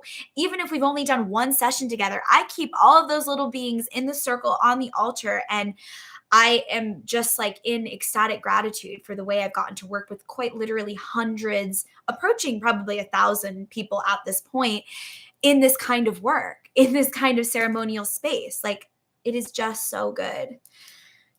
So thank you for being here for today's episode of The Drip. And I love you and I believe in you and you are so supported and divinely protected. And we are here for you, not just me, but the Blood, Bone, and Honey community. And let me tell you what, we are a motherfucking force field of divine, feminine, cosmic, mysterious, devout power. And we're having some really powerful conversations and we're creating some really potent connections, even through the internet. And then this year, there's going to be opportunities to connect in person, to be in retreat together. And this is the last thing I'll say before I transition to our higher self meditation is Megan and I actually started dreaming up a retreat in early 2020 before the pandemic hit, and with the Venus Codes Play Shop that we're going to be hosting next Moon Day, a week from today, Monday the 13th, also, which is just like 13 number of the goddess, such a good number.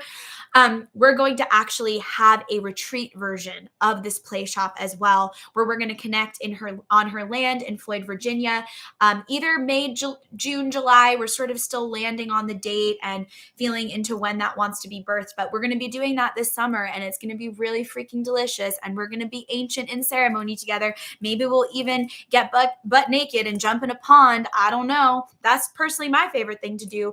And if you want to join us here in Ithaca, I'm in like the Greater Finger Lakes region area, but I'll also be hosting a retreat with my teacher friend and collaborator, Nina B. of Centering Life, in August here in upstate New York and also in the city. And that's going to be some epic magic too. That is called the Wisdom Circle Retreat. So much coming through. Stay tuned on the newsletter. You can join the newsletter at the link in my bio. I'm going to send a new newsletter out this week, and many blessings for your day, for your life, for your journey, wherever you are. You are loved. You are right on time for your life. Fuck the haters. Fuck the trolls. You know the password, and the password is I am willing to surrender my free will to the divine will of my higher self. I am willing to make love to the great mystery. I do not need to know what's going to happen next. And in fact, I don't want to, because I know that in the surrender, there is something so much sweeter that comes forward when we breathe into the birth, when we breathe into the orgasm, when we breathe into the opening. There is so much more depth of sensation and wisdom and information that wants to come through when we're not controlling it in the mind, when we're letting the body be the body, when we're letting the breath be the breath. Come practice that in the Blood Bone and Honey Pot this week if you'd like. And until next time, many blessings, Instagram. Thank you for joining us. You can check out YouTube for our a library of, now we've got 39 episodes of the Devotional Drip. There's a couple of those that I kept in the membership in the fall that I'm slowly releasing from the archives, but there's close to 39 transmissions in there, including this one. And may they serve your heart deeply. These are free for a reason. And I show up like this every week for a reason, because we need consistency in the ceremony of the great mystery that's unfolding at this time as planet Earth ecstatically awakens, and you, as an expression of planet Earth and the cosmos, ecstatically awakened too. It's an honor to be a part of your birth team. Many blessings. And to you, dear YouTube, thank you for tuning in today. Thank you for this wisdom in the chat. Like, yes. And I'm so excited to see you next week for episode 40. I'm like, okay. I feel like 40 is such a sexy number. I'm excited to see what comes through. I have been ready to be 40 since I've been like literally 4 years old. So excited to see what comes through next week with episode 40. And if you're in the membership, I'll see you in a few in our Zoom room. Many, many blessings.